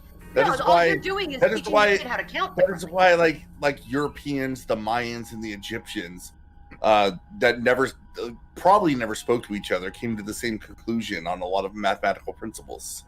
Yeah, and the same amount of because it's lunar math cycles for a year and all kinds of other things, because math is universal. And universal means it is the same. It's a constant throughout the universe. That's the actual definition in the dictionary for universal. And math is the only thing that is truly universal. Yeah, there was a whole movie about that, right? Is that a racist movie now? Contact? Apparently. Because that Apparently was the my whole left foot premise, is racist too. right? Because the whole premise of Contact was as soon as they decoded their 5-dimensional language, they were able to translate the math into what it needed to be. And it was a universal language. It was something that brought people together. Oh, it's Yet gonna this get... is making math divisive. Yeah, oh, wait, it gets better, Becca. It gets better. You're not going to believe the kind of excuses they put in as to why kids aren't learning math. You're not going to believe it, Becca. Your head's going to pop. Okay, so considerations for use. Let's just finish this crazy page. Well, primarily for math educators, this text advocates for a collective approach to dismantling white supremacy. This school-wide approach ensures that anti-racist work is not left alone to one individual, i.e. math teacher or the director of equity, but to enlist the support and voice of all stakeholders in the school ecosystem. The school ecosystem. That is not a thing that exists. Okay? No, it's the subtext of that is teachers in the broad spectrum of what the people that wrote this have to fall under, right? They have to adopt this or else. That is a threat. Yeah. Yeah. The voice of all stakeholders? Yeah, no, this that's is a threat. Everybody will do this with me or not, or I'm else. telling you, man, Yeah. it's the fucking board. Oh, this is worse than the board. The liberal hive mind. Yeah, This is worse than the board. This is like Z Nation, dude. It goes back to it's not that they're trying to meet you halfway, like the video we just watched. No, they want it all. Okay. So the rest of this is just teachers should use this workbook to self-reflect on individual practices in the classroom and identify next steps in their anti-racist journey as a math educator. Leaders and coaches should use the framework during observations and walkthroughs, annotating the behaviors and providing targeted feedback. I don't know why coaches are the ones doing walkthroughs. What the fuck? That's kind of weird. Think about it. But why would you have a coach walk through? A coach is there for physical education, not mathematics, unless he's a mathematics teacher. Oh, I'm sure they have a special position for mathematic diversity coaches. I'm sure. Because, STEM teachers tend to be the smartest ones in the school. Not. So, no, this is insane. So, administrators should examine programs and policies and how white supremacy impacts student outcomes, e.g. tracking, course selection, intervention rosters. In addition, they can hold teachers accountable for completing the activities in this workbook. Jesus fucking Christ. Like, so, right before this stream, before I even read this, I was talking about how the lack of tracking really screws people on the upper end. Uh-huh. Like, we need to realize that people have different capabilities and adhere to that reality, not do what they're trying to do. Like, they're basically saying everybody should get a trophy. Wait. Oh, it gets better than that. Hold on. We live in a toxic culture that affects us all. One dynamic of the culture is that we are discouraged from seeing it. One of our tasks is to learn to see our culture and how it teaches us to make normal that which is not and should never be normal. What does that mean? What is not normal about knowing constants that existed before humans? Right out of a TEDx talk, man. Yeah, I feel like Scribe should be here. Yeah, dude. Yeah, irate message him. Just be like, come in here for a second. They're doing Wars of the Night, man. Okay. But I would, man. So apparently that's from a book called Dismantling Racism, written in 2016. I have no idea. I haven't read it, but I'm sure it was written by Ibram Kendi. Okay, this page is probably going to keep us stuck here for quite a while, because this is an overview of the different sections and their bullet points of focus. So this is the synopsis or the itinerary for a normal curriculum. But I have a hard time calling it an itinerary, guys. Okay, so deconstructing racism in mathematics instruction. Yeah, isn't that a mouthful? White supremacy culture infiltrates math classrooms and everyday teacher actions. Coupled with the beliefs that underlie these actions, they perpetuate educational harm on Black, Latinx, and multilingual students, denying them full access to the world of mathematics. The table below identifies the way in which white supremacy shows up in math classrooms. Yeah, fuck that book. I'm there with you, baby. Okay. I'll be right back. I'm gonna go vomit real quick. It's going with it's like, this is reality. And it's like, it's not. This is not reality. No, it's not. You're not gonna gaslight me. Fuck you. This is slurping. People should be, I'm not gonna say violence. Minecrafted. Go to a school in Minecraft. Okay, at this point, this stuff will cause people to be violent, and you're gonna see why in a minute, because some of the things they say are whiteness are not.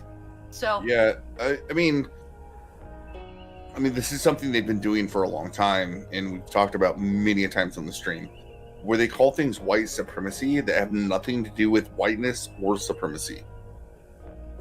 They've actually defined white supremacy as something completely different, which is the liberal experiment, right? The experiment that created the most prosperous nations in the world, and to each company, regardless if they have or country, regardless if they have a white majority or not, has flourished under adopting liberalism, which is what they're like. Really, you can replace white supremacy with liberalism every time. I'm not saying liberalism like we talk about the Democratic Party. I'm talking about the classical Enlightenment definition of liberalism, which is, once again, created the most prosperous societies in that the world has ever seen. So, go on. So we're going to discuss these. This is the itinerary. We're getting to the actual itinerary of each subset of this curriculum. Sorry, guys. I've read so much curriculum, and I'm going to tell you right now, this isn't even laid out like normal curriculum. Okay? There's no lesson plans. There's no lists of suggested goals. There's no citation for books. This is what you would see for like an itinerary for Philosophy 101 your freshman year of community college. When you're being taught how to write an itinerary, or maybe the life skills course you're forced to take when you go to community college. This is not a normal curriculum. It's not built or written like a normal curriculum. I'm just letting you guys know because I've read a lot of curriculum. So, dismantling white supremacy in math classrooms. We see white supremacy culture show up in the mathematics classrooms even as we carry out our professional responsibilities outlined in the California standards for the teaching profession. Using CSTP as a framework, we see white supremacy culture in mathematics classroom can show up when... Here we go. So, first thing, why are you using the state with the worst standards out there to be the marker for setting up your curriculum? I don't know, but they chose to do it. So, Section 1, engaging and supporting all students in learning. Bullet point 1, the focus is on getting the right answer. Bullet point 2, independent practice is valued over teamwork or collaboration. What? Okay, so if you focus on getting the right answer, that is white supremacy. If you choose independent practice, that is white supremacy. What they're doing is they're kind of bastardizing something that my math, like I got up to differential equations, which is like Calc 4, right? So what they're doing is they're bastardizing what the grading system would have been, which is like you have very complicated things that you have to go through, and sometimes you like screw up a step, but the teacher grades you on making sure that you are going through the steps, and you might not get the right answer, and the right answer is usually, like, at least when I was in school, it was always worth 100% to get the right answer. If you showed all your steps and the teacher saw where you screwed up, but you got most of the steps right, you would get partial credit, right? That was and that's how it was when I was in school before this, right? So the focus on getting the right answer, like getting it right, is super important, actually. And it's the only way to do math. Well, and never did they say that getting it right was not important. They just said that, like, look, if you have a complicated problem, you do a good job, you don't get the right answer, but you show your work and you went through the steps and we saw where you screwed up. Like, we're not going to ding you 100% on, like, a lot of the times they were 5-question tests. You know what I mean? Yeah. So they're not going to, like, ding you 100% on not getting the right answer. But the right answer is super important, because if you go into the real world, not getting the right answer is why the Challenger blew up. Yeah. Well, no, actually, that would be the Columbia. Or the Columbia, yeah. You get what I'm saying, though. The Like, Challenger was you didn't see what you were supposed to see. I went to an engineering school, so if you don't get the right answer, you kill people. Tingo boom. That's Tingo right. boom. Just like when I was doing my thing, I was creating a massive vacuum with huge, heavy, dense fucking spheres spinning super fucking fast. Do you know what would happen if I had gotten any of that wrong? I would have created a no shit 600-pound steel or iron, I can't remember which, but a solid sphere of metal shooting through the side of a fucking vacuum into a lab and killing students. Okay? Yeah. Oh. It's almost like the best way to say this, the focus should be on providing the methods to get people to the right answer and grading them on such, but this idea that focusing on getting the right answer is a bad thing and supports white supremacy. The deal. All right, that is crazy. Here's That is the absolutely unspoken crazy. shit here, is that this is saying, really, because of black people, we have to dumb this shit down. And No. that is insulting as fuck. It's not even that. It's because we have so many illegals in our area, we have to dumb this shit down, and here's our excuse to not bother to learn enough all right, Spanish. so It's California, I'm going to be Potato, honest. Right. So, real world math is valued over math in the real world. That sentence does not make any sense. It doesn't, because they're both the same thing.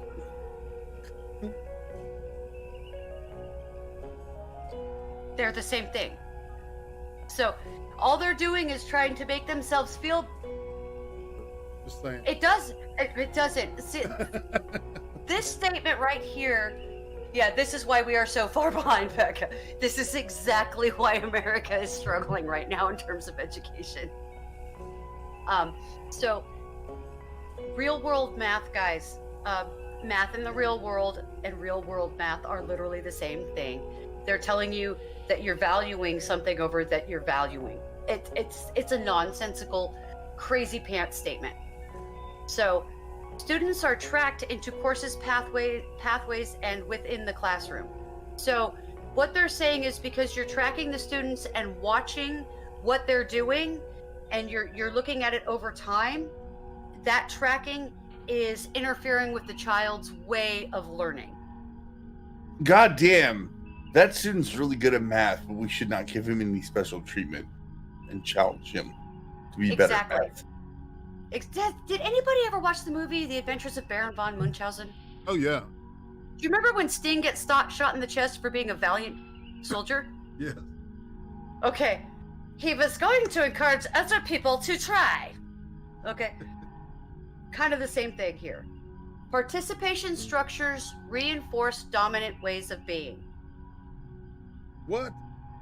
I don't understand this one. Read that again. Participation structures reinforce dominant ways of being. Oh, so if you shouldn't. You behave in class. It reinforces other kids to behave in class, and that shouldn't be encouraged. Collectivization. Yeah. You shouldn't force people to participate if they don't want to. Making a kid do their schoolwork is for reinforcing dominant ways of being. Right. Okay. How do you think? Dude, how do you think autistic only, kids are going to respond to this shit? We've only gotten through the first part, but if my kids, or better yet, my nephews, if this was the standards they were held to, I was just like, why are you underwriting my nephews this way? Like, why are you underwriting my kid? Like, yeah, I would rather you say that they are behind and they need to go to like a learning disabled course to figure this out. I would rather know that, because I know they need these skills in the real world. Yeah. Okay. So so there's a whole social aspect here that math actually really, especially when you do group math with kids at younger ages, younger than 6th through 8th grade, when you do group math with kids, you're really teaching them cooperativism. Now, cooperativism is a very important feature of being in a free society. And with this, this paradigm that they're presenting, you take away the ability for kids to work cooperatively. It does. As soon as you're saying that doing participation where everybody tries to come up to the same standard and they try to work together, you're taking away the ability for people to learn how to work together and to lift each other up. You're really taking away a big piece of the social contract. So that's kind of a big deal, and I don't know why they're pushing this. So are we ready for the synopsis for section 2, boys and girls? Yeah, I'll try to interrupt less. It's all good. I get it. It's a lot of. Well, I read through. It's a lot of the same. Yeah. Okay. So, creating and maintaining effective environments for student learning. Teachers enculturated in the USA teach mathematics the way they learned it. Expectations are not met. Addressing mistakes. Teachers are teachers and students are learners. Okay. So there is a bunch of really big stupidity in here. Okay, so enculturated is another one of these made-up words, guys. It didn't exist until last year. Forgive me, excuse me. A lot of making up of Now, shit. in the USA, yeah. In the USA, you have... I can think of 16 different mathematics curriculums that public schools have used in the last 5 or 6 years. They are not teaching mathematics the way they learned it. We have a gazillion ways to teach math. And if this is what they're saying about teachers, all they're saying is that public school educators are some of the laziest motherfuckers ever. That's like I actually, like you were talking about Common Core. I have some sympathies with the idea that you teach them about number systems versus the algorithms that you learn, but I don't understand how it's being applied, right? Like some of the number systems they're teaching them, like it's not going to carry on to their like especially when they get to even high school years, right? Like these are students that don't even have to take trigonometry to graduate from high school. I don't really get that. Like it's not like teaching people the algorithm is that much different than teaching people the number system. I don't understand it. I can't grasp my head around why you wouldn't just teach people the algorithm. And if they wanted to know the number system, then they would go to advanced mathematics. The number system is just a number line. It's math actually isn't complicated until you are like close to adulthood. It's mostly very straightforward. It's very systematic. It's you repeat the same steps. But I want to point out how they're already contradicting themselves here. So section 1, it says the engaging in the problem, or what the white supremacy is the focus on getting the right answer. And then right below it, in the second section, it says you have to address mistakes. Well, how can you address mistakes if you can't focus on getting the right answer? This is it's so doublespeak of this entire culture. Because I even said before, right? Like, I understand why my math teachers gave me a 5-problem quiz. They said I had to show all my work, and they would not necessarily judge me on getting the right answer. No, they wouldn't know you knew the process. But they also knew that getting the right answer was the ultimate goal. Was the goal, you have to know the process. It's the process. See, the math, the expression that you're getting to is not as important as the process for the expression, because everything in math is systematic. It is linear. Purely, you can't have math that is not linear. Not even Polish logic math is non-linear. Not even chaos math is non-linear. We have to go back. This is not a white supremacist thing. Like, this is the way math has been taught for a long time. Like, well before any of this critical theory stuff was going on, because I was in these classes. Yes. Right? Like, they wanted, actually, the standard was if you got the right answer but skipped steps, you still got 100% credit. So the right answer was still above all. Yes, because you can't derive the answer without the steps. They're integrated. They are part of the same thing. Yeah. The steps. But some people maybe myself intuitively understood some of the steps and just kind of skipped through them and got to the right answer.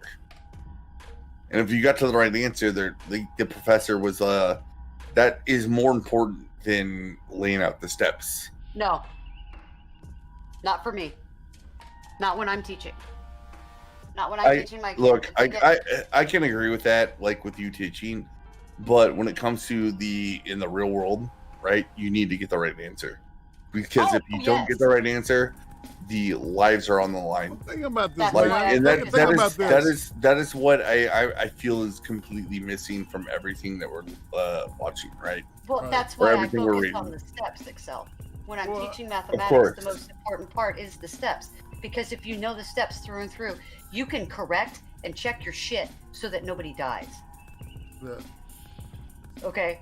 And they're telling you, okay, so the next section really kind of touches on what you're talking about right now, actually. So math is taught in a linear fashion and skills are taught sequentially without consideration of prerequisite knowledge. This is one of those things, when you go to that section, this one made my head explode when I read this part, because in this subsection that they're talking about with this right here, they tried to claim that you could teach kids matrices before teaching them algebra, claiming that matrices are just basic arithmetic. That's not true. So that's these people don't even know what they're arguing here. So this is crazy, guys. This is really, really nuts. So we have the math is taught in linear fashion, and then its superficial curriculum changes are offered to address culturally relevant pedagogy and practice. That's just a no. Like, No, I'm sorry, dude. What else are you gonna say about this, Tima? This is a word problem. This is a word problem where Juan goes and picks 16 oranges and sells them to Ping, who goes and makes a pound of orange sauce for a Peking duck. That's what that says. They want to add.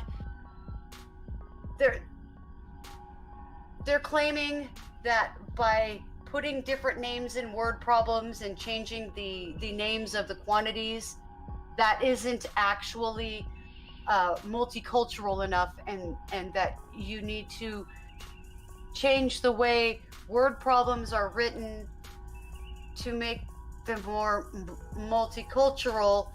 But just changing names is not a valid way to do that. You have extracted way more from that sentence than I ever could. That's but from the because section. this is your wheelhouse, so It is, and that's because I've read the section that it's attached to. So, like, I've read the whole arguments, guys, and I was ready to pull my hair out. Now the reason I was able to derive all that is because of pedagogy and practice. Now, with the terms being slapped in there like that, okay, first of all, I don't know how you try to use pedagogy with math anyway, because Singapore math, Saxon math, math you see, Scholastic math, they're all the same mathematics. So there's not a lot of pedagogy to use within that system. yeah. The only thing you could possibly change is the rate that you teach people, and that's it. Pretty much. So yeah. So procedural fluency is preferred over conceptual knowledge. This is an outright lie right here. Procedural fluency is not what they're looking for. When they say show your work, it's not that they want you to show that you don't need to conceptually understand everything for math, and a lot of people can't conceptually grasp the idea of zero or infinity. Okay? These are really big concepts until you have a lot more math education under your belt. There's not a lot of conceptual knowledge space. There's not a lot of this isn't math, okay? When you say that procedural fluency is preferred over conceptual knowledge, there's no way to have the conceptual knowledge for mathematics without procedural fluency. Yeah, it's another one of the things like what I was saying earlier. It's like they're contradicting themselves. Like these are one and the same. They're trying to split hairs where the hair cannot be split. Yes, they're trying to take apart. They're trying to take apart a single axle and split it in half. But it's a solid piece, and that's all it can do is be an axle. You can't. You have to change everything and add new joints, and you have to put in a U-joint and all kinds of other nifty stuff if you want to have a split axle. That's basically what they're saying here. They're saying that you don't have to know how to put the gas in the car to know how to be an auto mechanic, or they're saying that you don't have to know anything about cars to be an auto mechanic, basically. This makes literally no sense, guys, because there's no way to have conceptual knowledge of mathematics without knowing the procedure for the equation. There's literally no way to do this. And this is where they started saying that, oh, you only need basic arithmetic to know how to use a matrix. No, you don't. You need to know algebra. You need to understand how probabilities work before you can go play in the land of matrices. You don't learn probabilities through basic arithmetic. You don't learn probabilities until you hit your second level of algebra in high school. So, this is written by people that have never done math. I place that before you. I think these are people that have never done math. I do. Well, they know a lot about diversity, equity, and inclusion, so that's why they're saying what they are saying. Economy, lobotomies for free. Yeah, pretty much. That's how I'm feeling right now, brother. So, good math teaching is considered an antidote for mathematical inequity for Black, Latinx, and multilingual students. It is. Straight up, if you are good at teaching math, that is helpful for everybody despite their skin color. And the fact that you are suggesting that Black kids or Hispanic kids or multilingual kids are incapable of learning math just because they have those traits is really disgusting in and of itself. It really is. Because all you're saying is, oh, those brown kids are stupid. Not wrong. We need to teach them special. We need to teach them in a special way because those brown kids are stupid. Honestly, Atima is so on fire that me and Irate are going to shut up for the rest of the stream. Please don't. Let's go. No, you were on fire. You were on fire, hon. Go, hon. Let's go. Do you guys realize I do about 3 hours of lecture a day for my kids with school? Oh my God, you are killing this one. Okay. Like, I'm just sitting here and like, what am I going to say back to Atima right now? Right. You covered it all. The next one's going to make everybody's head pop, though. All right, where are we at now? We're at planning, instruction, and designing learning experiences for all students, CSTP4. So, rigor is expressed only in difficulty. What? Yeah. What? Like, what does that mean? Like, I actually don't know. Okay, like, so I don't understand that sentence. In that section, I went and read it because these are just the titles basically for each section. So in that section, it says, we need to rethink what the word rigor means because rigor is associated with things being difficult and having a lot of oversight and checks and balances in place. And it's really just we need to reconceptualize what rigor is. It needs to be a more holistic, thorough, conceptual understanding rather than making things difficult so people have to try hard. Like, the word rigor means hard. Hey, hold on a second. Maggie Rose throws $9.99 in. Thank you. Thanks for hosting our Irate Prostate. Later, guys. You're welcome over here anytime, sister. It was my honor. All right. Yeah, thanks for hanging out. Thank you for thanks for the dono. It's I think I'm gonna be able to get a check now. I think it tipped over $100 now. So thank you. They won't give you shit unless you make $100. I hope you rest well, darling. Sweet dreams, buddy. Okay. Okay. So the last one of this is a weird way to describe mathematical classrooms or teaching math in the classroom, but whatever, we'll do that. I do, we do, you do is the format of the class. How else do you show students how to do the math if you don't show them the math? How? they're knocking the idea that you have to give instruction to the student. Well, I mean, are you talking about like a white teacher trying to tell a black student what to do? No. Because No, that's what- racist. No, what they're saying is that the teacher doesn't necessarily have to show the students how to do the work for the students to learn how to do the work. Now, I don't know what planet y'all have been on, but the last time I checked, there's no way to teach math without showing how to put the numbers in the right order. There's nothing in, like, foil. How do you do order of operations if you don't show the kids? So there's no way to get away from that format. It doesn't matter what kind of learner you're teaching. It doesn't matter what language you're in when you're teaching. It doesn't matter what deficiencies or proficiencies this child has as you're teaching. If you don't show them what they need to know, they won't know it. And this isn't just for math. This is everything in life. They're basically suggesting that we all learn things intuitively, which is not learning. What are you trying to deny my lived experience, Fatima? Yes. My lived experience is not important to you. Deny it right now. Yeah, it's unearthing what's buried deep inside of you. It's not learning. It's a revelation, an internal self-revelation. Yeah. So it's white supremacy, okay, you guys? You need to understand all these things are white supremacy. All of the things we've talked about. So showing students how to do the work is white supremacy. Yeah, holding rigor. This is Holding- like moron supremacy, man. Holding people to standards is white supremacy. Yes. Yeah. Students are required to show their work.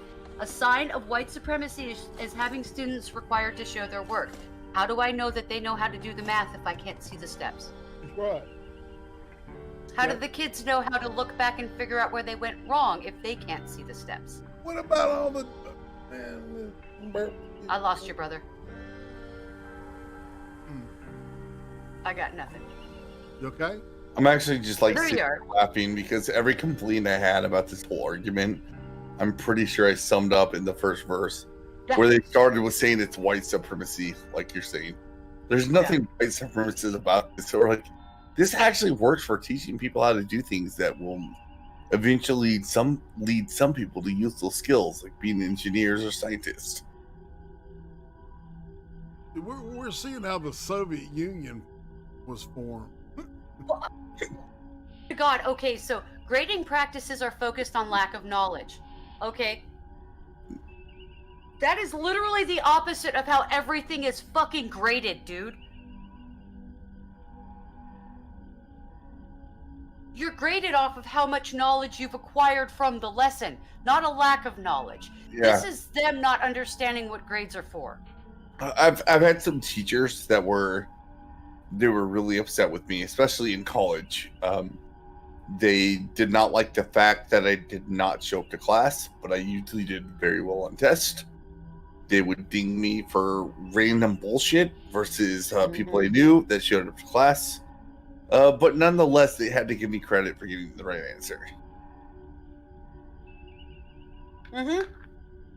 Because if you show your work, you show you know the work, they can't get past that.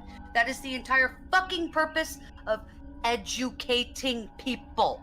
I actually had a professor and an ADM course for discrete math, and he showed up. He actually made me meet with him, saying like, I know you're getting a B- in my course, but and then explained all the problems he had with me, like taking advantage of the fact that homework was only 10% of the grade, etc., etc. Don't be an asshole when you go into school, Excel. Oh, I was an asshole. I was too. So the final bullet point, you guys are going to love this. Language acquisition is equated with mathematical proficiency. That has never been true. Ever. In fact, if you want to be like a real math pro, you need to learn Latin. Well, okay, yeah, actually, yeah. I'm not wrong. Latin and French. You want to learn Latin and French. Those are the languages of science. Yep. So, No, I remember being in my it was my mathematics AP course, and they brought us to a library saying like, here is Descartes' actual book, and you should learn Latin to actually read this if you want to be a professional mathematician. Right? Like they told me explicitly I should learn Latin. Okay, yeah, but mathematical proficiency isn't based upon language, it's based upon mathematics. Oh no, you're not wrong. You're not wrong at all. I'm just saying, like, even then, right? They were just saying, like, if you want to learn from the pros, you need to learn another language. I know, it's just, you know, I really want to be able to read the Bible in its original languages, but Sanskrit is a bitch to figure out. Sometimes it's a little pompous, but the language proficiency part is what gets me. Language acquisition. What the fuck is language acquisition anyway? Are you stealing somebody else's language? Dude, I'm telling you, retarded shit. Okay, so let's finish the intro. The introduction, guys. So these common practices that perpetuate white supremacy or white supremacy culture create and sustain institutional and systemic barriers to equity for Black, Latinx, and multilingual students. In order to dismantle these barriers, we must identify what it means to be an anti-racist math educator. Actually, now that you put it that way, I read all the bullet points, and I agree. I need to be a total anti-racist now, and not let my fucking kid think that because they're doing bad at math, that it's their fault. Well, it's never the student's fault. If the student isn't learning, that's on the teacher, period. Full stop. The buck ends there. Oh yeah, I mean, if like my student's teacher is not doing an adequate job of making my student understand the concepts, totally their fault. Yeah. Well, this basically blames the students and their race for not learning what the teachers aren't bothering to teach. No. So it is not a word. You're right. Check your logic, but it's written down here, so I'm just reading it as they wrote it. It's really, yeah, Latinx is insulting, but in order to embody anti-racist math educators, teachers must engage in critical praxis that interrogates the ways in which they perpetuate white supremacy culture in their own classrooms and develop a plan towards anti-racist math education to address issues of equity for Black, Latinx, and multilingual students. Look, I'm going to be a little bit more serious now. It's Timmy, you live in Oregon, right? Mm-hmm. So like this directly affects you. If you live in California, this directly affects you. It's going to directly affect you regardless. Yes. The only way to stand against this is, I mean, it sucks, but some people are going to have to be brave and actually run for school board. What does that say? It's not going to be me. Like, I'm a pussy. I'm not going to be a fucking school board member. School. I homeschool because I tried being part of the PTA and I had CPS called on me. No, I understand. Like you were doing your part, but what I'm saying is like, huh? Oh, the only way to undo racism is to consistently identify and describe it and dismantle it. That's Kendi. That's Kendi, guys. That's the biggest racist in the world. Yeah, he's to Robin Angelo. He's one of the people who's like discrimination is not the problem. The problem is does discrimination lead to anti-racist outcomes or racist outcomes? Oh well, yeah.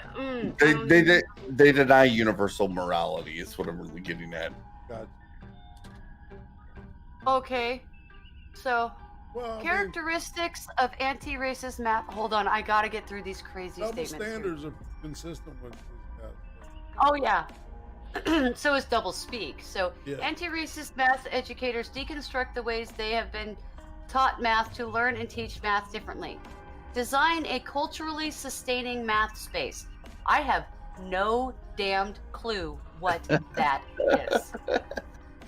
How to decorate your classroom, maybe? Well, you're actually not supposed to know. Like you said, decorate the classroom. It's decorate the rhetoric with all sorts of words that sound good, that make you feel good for agreeing with, but don't actually. No mathematics. What is that? That is never explained. I read and read and read, and I can't find it. I don't know what the fuck ethnomathematics is. Last I checked, mathematics is mathematics. It doesn't... Okay, so you're gonna teach it in Korean? What? I don't get it. Like... I don't know.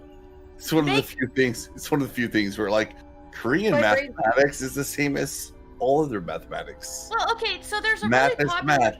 Yeah, there's a really popular form of homeschooling curriculum, and they use it in a lot of public schools and private schools throughout the world. It's called Singapore math.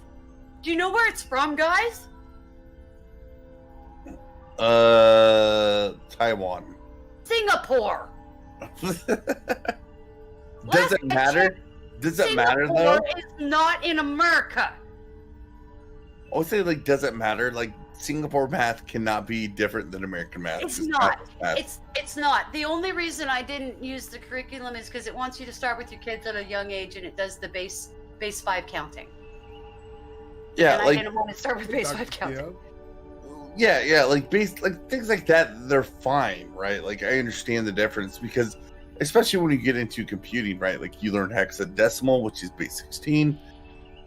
Binary, which is the other big one. You learn base 8, but it's not very important anymore, so you just kind of throw that out the window. But, like, you understand that there's different ways to look at numbers. At the same time, at the end of the day, it's all the same, right? Like, you can convert all that to base 10, base 5, whatever you want to convert it to, and it's all math, and math is math.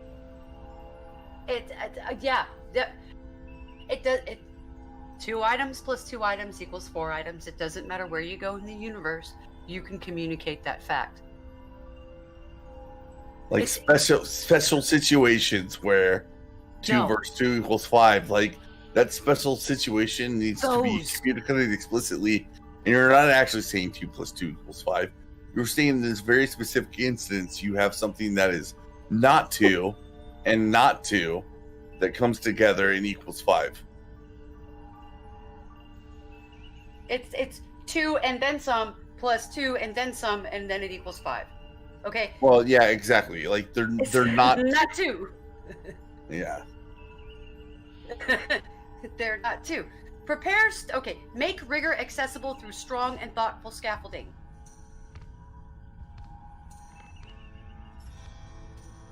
What the fuck does that mean? Make rigor accessible. So, teach the kids to do tougher math. I don't know. I don't even understand because it doesn't make any sense. This person that wrote this book doesn't speak English. I think they don't know what the words they're using are meaning. I don't think they understand that rigor is meant. The word means difficult. It means hard. Right. Okay, so it's meant to be difficult. It's a rigorous process. Like, that one sucks, and the next one is prepare students of color to close the gap in access of to STEM fields, and it's nobody's stopping them. Nobody is stopping them. And in fact, we give way more scholarships to people that happen to have certain characteristics if they can do the work. We shouldn't be giving them to them either. Some of them we don't need to be doing this based off of race. It should be based off of, but okay. Embrace and encourage multiple and varying ways of sharing, showing, and communicating knowledge. There is literally no way to incorporate that into mathematics. Yeah, math is math. Support students to reclaim their mathematical history or ancestry.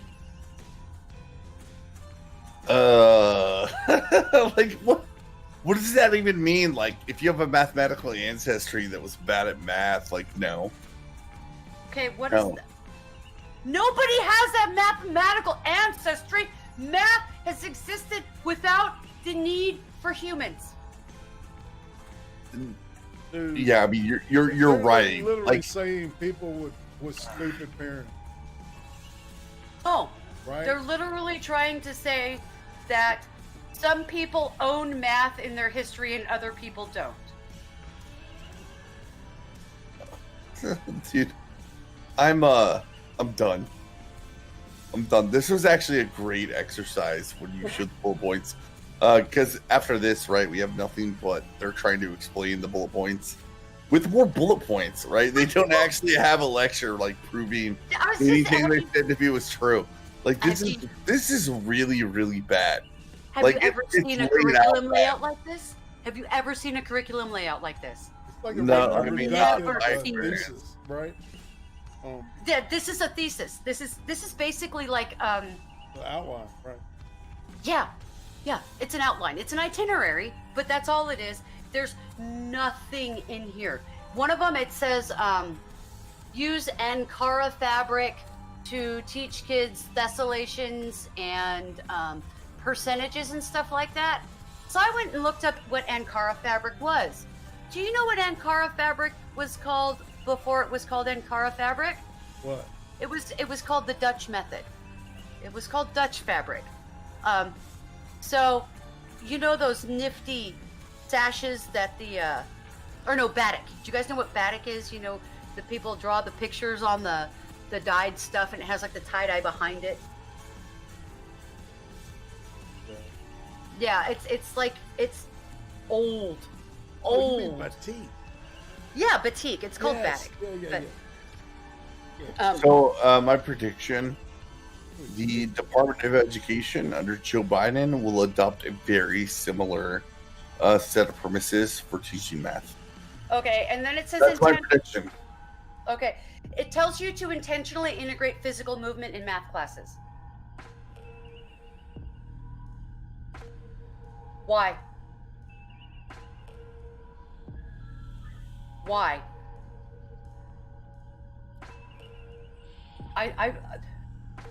Oh, do you want an answer? No. There is no answer. I don't have one. Adapt homework policies to fit the needs of students of color. Are you suggesting that kids with different color skin can't do homework? Cultivate mathematical identities so that everyone can see themselves as mathematicians. These are the things that they are putting up. This isn't, I don't even know how they're calling this a curriculum. This is crazy. I don't know. Very smart people are going to say, well, this is just Oregon, right? And the people can go and change this. It's not a big deal. But no, we got no say in this to begin with. You got this from California, which is going to spread to every other state that is blue. And if you allow the Biden administration will totally take this and be like, let's just throw this into the Department of Education curriculum, which every state will have to adhere to unless they don't want money from the federal government, which is how the Department of Education works and is so coercive to every other state. So, yeah. Okay, there's one last thing we have to look at, guys. Okay, it's page 16. I'm just going to read you the intro. It's September. This is this is how they've built out their curriculum. They give it to you month by month. So it says September. Who are my students? Students are tracked. 1. Engage. White supremacy culture shows up in math classrooms when students are tracked into courses, pathways, and within the classroom. Too often, students are tracked based on the notion that adults know what the right thing is for them, which does not allow room for student agency, reinforcing paternalism and power hoarding. Following the same vein, leadership decides which teacher is right for which course without allowing input from teachers, students, or parents.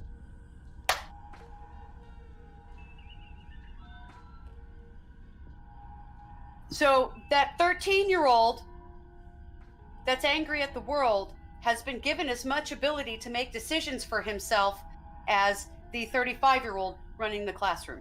This is the insane running the asylum.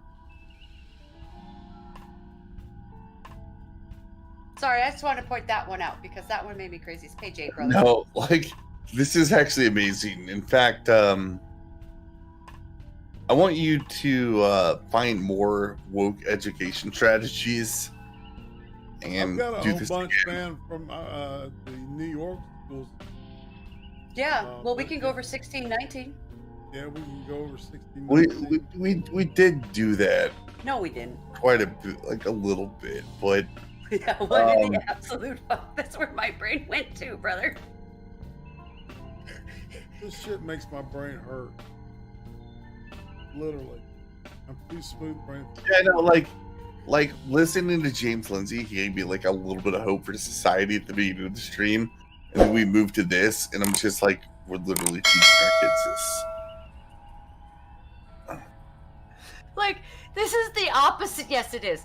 This is the opposite of the PACE homeschool. Yes, this is the opposite of like actual education, when you're telling children that they're allowed to make the decisions about who teaches and what they learn. You've lost the plot. Okay? Teachers and parents do know better than the students, and parents know better than the teachers what's good for their kids. Okay? Okay, just straight up. Straight up. Let's be real here. These people are saying that student agency is a thing, while saying that black kids can't do math because they don't know their math ancestry. I know we were talking about black kids are just as smart as white kids. Joe Biden said so. Poor kids are just as black kids are just as smart. Poor kids are just as smart as white kids. That's what it was. Poor kids are just as bright as white kids. And I was like, oh my god, you're a fucking racist. Fucking racist. Because I know. It actually falls in line with the same neo-racism of everything you were talking about. But honestly, after what you just showed me, I'm gonna go cry myself to sleep. No, I'm sorry, brother. I actually, okay, guys, so on a side note, I found this article on Gab, and there's groups on Gab, and one of them is a rather large homeschooling group. There's like 40,000 of us there. Nice. And this right, it's kind of nice. This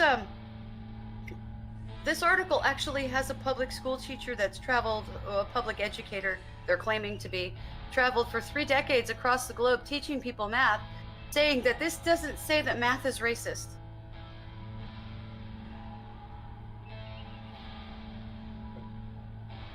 Okay, now I've just argued with this person for 2 days on this. And it literally talks, that's insane. And they're insane because their explanation as to why this curriculum is correct was basically that they're intellectually lazy and don't know how to reach out and relate to the kids they teach. And they don't know how to adapt their teaching methods to the kids in front of them. That's crazy. And that's what it ended up boiling down to, is some of these teachers are functionally retarded. Remember the whole, those who can't do teach? Well, now it's those who can't teach, try to teach. I don't know, but those who can't do turn into politicians. I don't know, but... Yes. Ooh, I don't even know, but they're actually trying to justify their own shitty inability to adapt to a situation in order to create this crappy, lowbrow, not even a curriculum. Because it doesn't show you any math. So how are you supposed to educate somebody on math? It doesn't give you an ideas, on how to educate kids that are multilingual for math. Really? So what is it? It's indoctrination. You're absolutely correct. You're lunatic. You're right. That's absolutely all this is indoctrination. This is the equivalent of using eugenics in public schools, or what stood for public schools in the 20s. That's all this is. That's all this is. This is the inmates running the asylum, guys. Amen, Brother Timma. Amen. And I don't even know how to respond to it. I'm so glad I homeschool. Well, y'all, we're at the bottom of the hour. This would be a good place to can it, man, to make it me and my OCD. Yeah, I want to can it too, but also I didn't want to can it while Timma was going through that Oregon homeschooling thing, because I know, Timma, that was very personal to you. You live in Oregon, and you are an educator, and it was actually really, really awesome hearing your thoughts on all of those things. And I do think it plays in very well to what we're talking about, especially the introduction video about how the woke, they don't want to meet you halfway, right? They're just going to take the half and they're going to keep going. They're just going to keep taking a half. And I don't think that's any different from what they're doing in education. Oh, it's absolutely what they're doing with this. Thank you very much for listening to me ramble, guys. Oh, no. I loved it. I really did love it. I just want to let you know, it was actually pretty awesome that I got to sit on a stream that's supposed to be mine, I guess. And I just sat there and laid back and was like, you go, Timba. Well, I can always do education if you guys need that. Oh, my God. Oh, my God. I've done so much research on education. Whoa, don't get ahead of yourself. I don't care about education all the time. But today I was can great. bitch about curriculum. Oh, my God, you guys. I could bitch about curriculum for days, especially when it's this bad. So thank you for listening to me ramble, though, because I don't... Carl was getting very mad at me because I kept yelling at the screen as I was reading this yesterday. You needed the 20 people watching to actually hear what you had to say. Well, I appreciate I think it's good. I want you guys to know, if you have kids, watch out for this shit. Watch out for this shit, because this is going to be showing up in everybody else's schools. You know what the difference about Oregon is and everywhere else is? Oregon doesn't have an inside voice. Yeah, it's what you just said is very accurate, and it's also like given how permissive the Biden administration is going to be. This is why, like the video we played and what it just went off of, they go hand in hand, right? Like you're going to see this in your state. You will. It's coming. Don't pretend like you're immune. Sooner or later, man. To this ideology, like it's going to be going to your kids. Yeah, we all getting the crosshairs in some way, shape, or form. Indeed. Yeah. So watch out for this. It may be time for everybody to start learning how to educate their own kids. Well, you guys ready to chill out? Hell yeah. Go for it. Okay, I'm not doing any shows or anything besides what I'm doing on our race streams right now because, well, my kids are on lockdown and been locked indoors for a year. So most of my free time is taken up keeping them occupied so they don't kill each other. So you can find me on Gab, though, where I'm usually talking shit to somebody. I'm really, though, over there, and other than that, on YouTube, and I don't really do much social media anymore because fuck big tech. Mr. Excel. I'll see you right here on Saturday of next week. All right. Well, all right. So tomorrow I'm going to be interviewing Vash Lancet at 5 Eastern, 4 Central, and 2 Pacific. Should be interesting. Yeah, man. It's like I had a long list. Now I'm getting to a group of new names, man. And then I got some feelers out for some new stuff. Yeah, I got some new blood coming in to the show. I like it. I'm gonna message James Lindsay to see if he'll one-on-one you on Sunday. I'd love that, man. Yep. I'll hit him up on Patreon. Anywho, all right, and Monday, Beck and I are going to go over something about communism. I don't know. I haven't picked out anything yet. I hadn't sat down. I've got some stuff, but I just hadn't looked at it.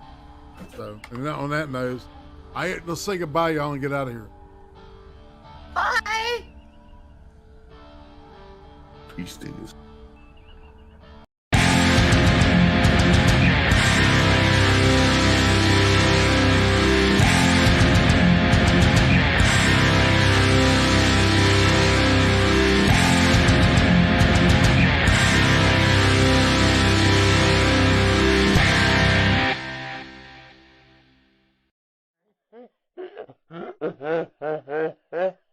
Take care, y'all. Have a great week. See you tomorrow.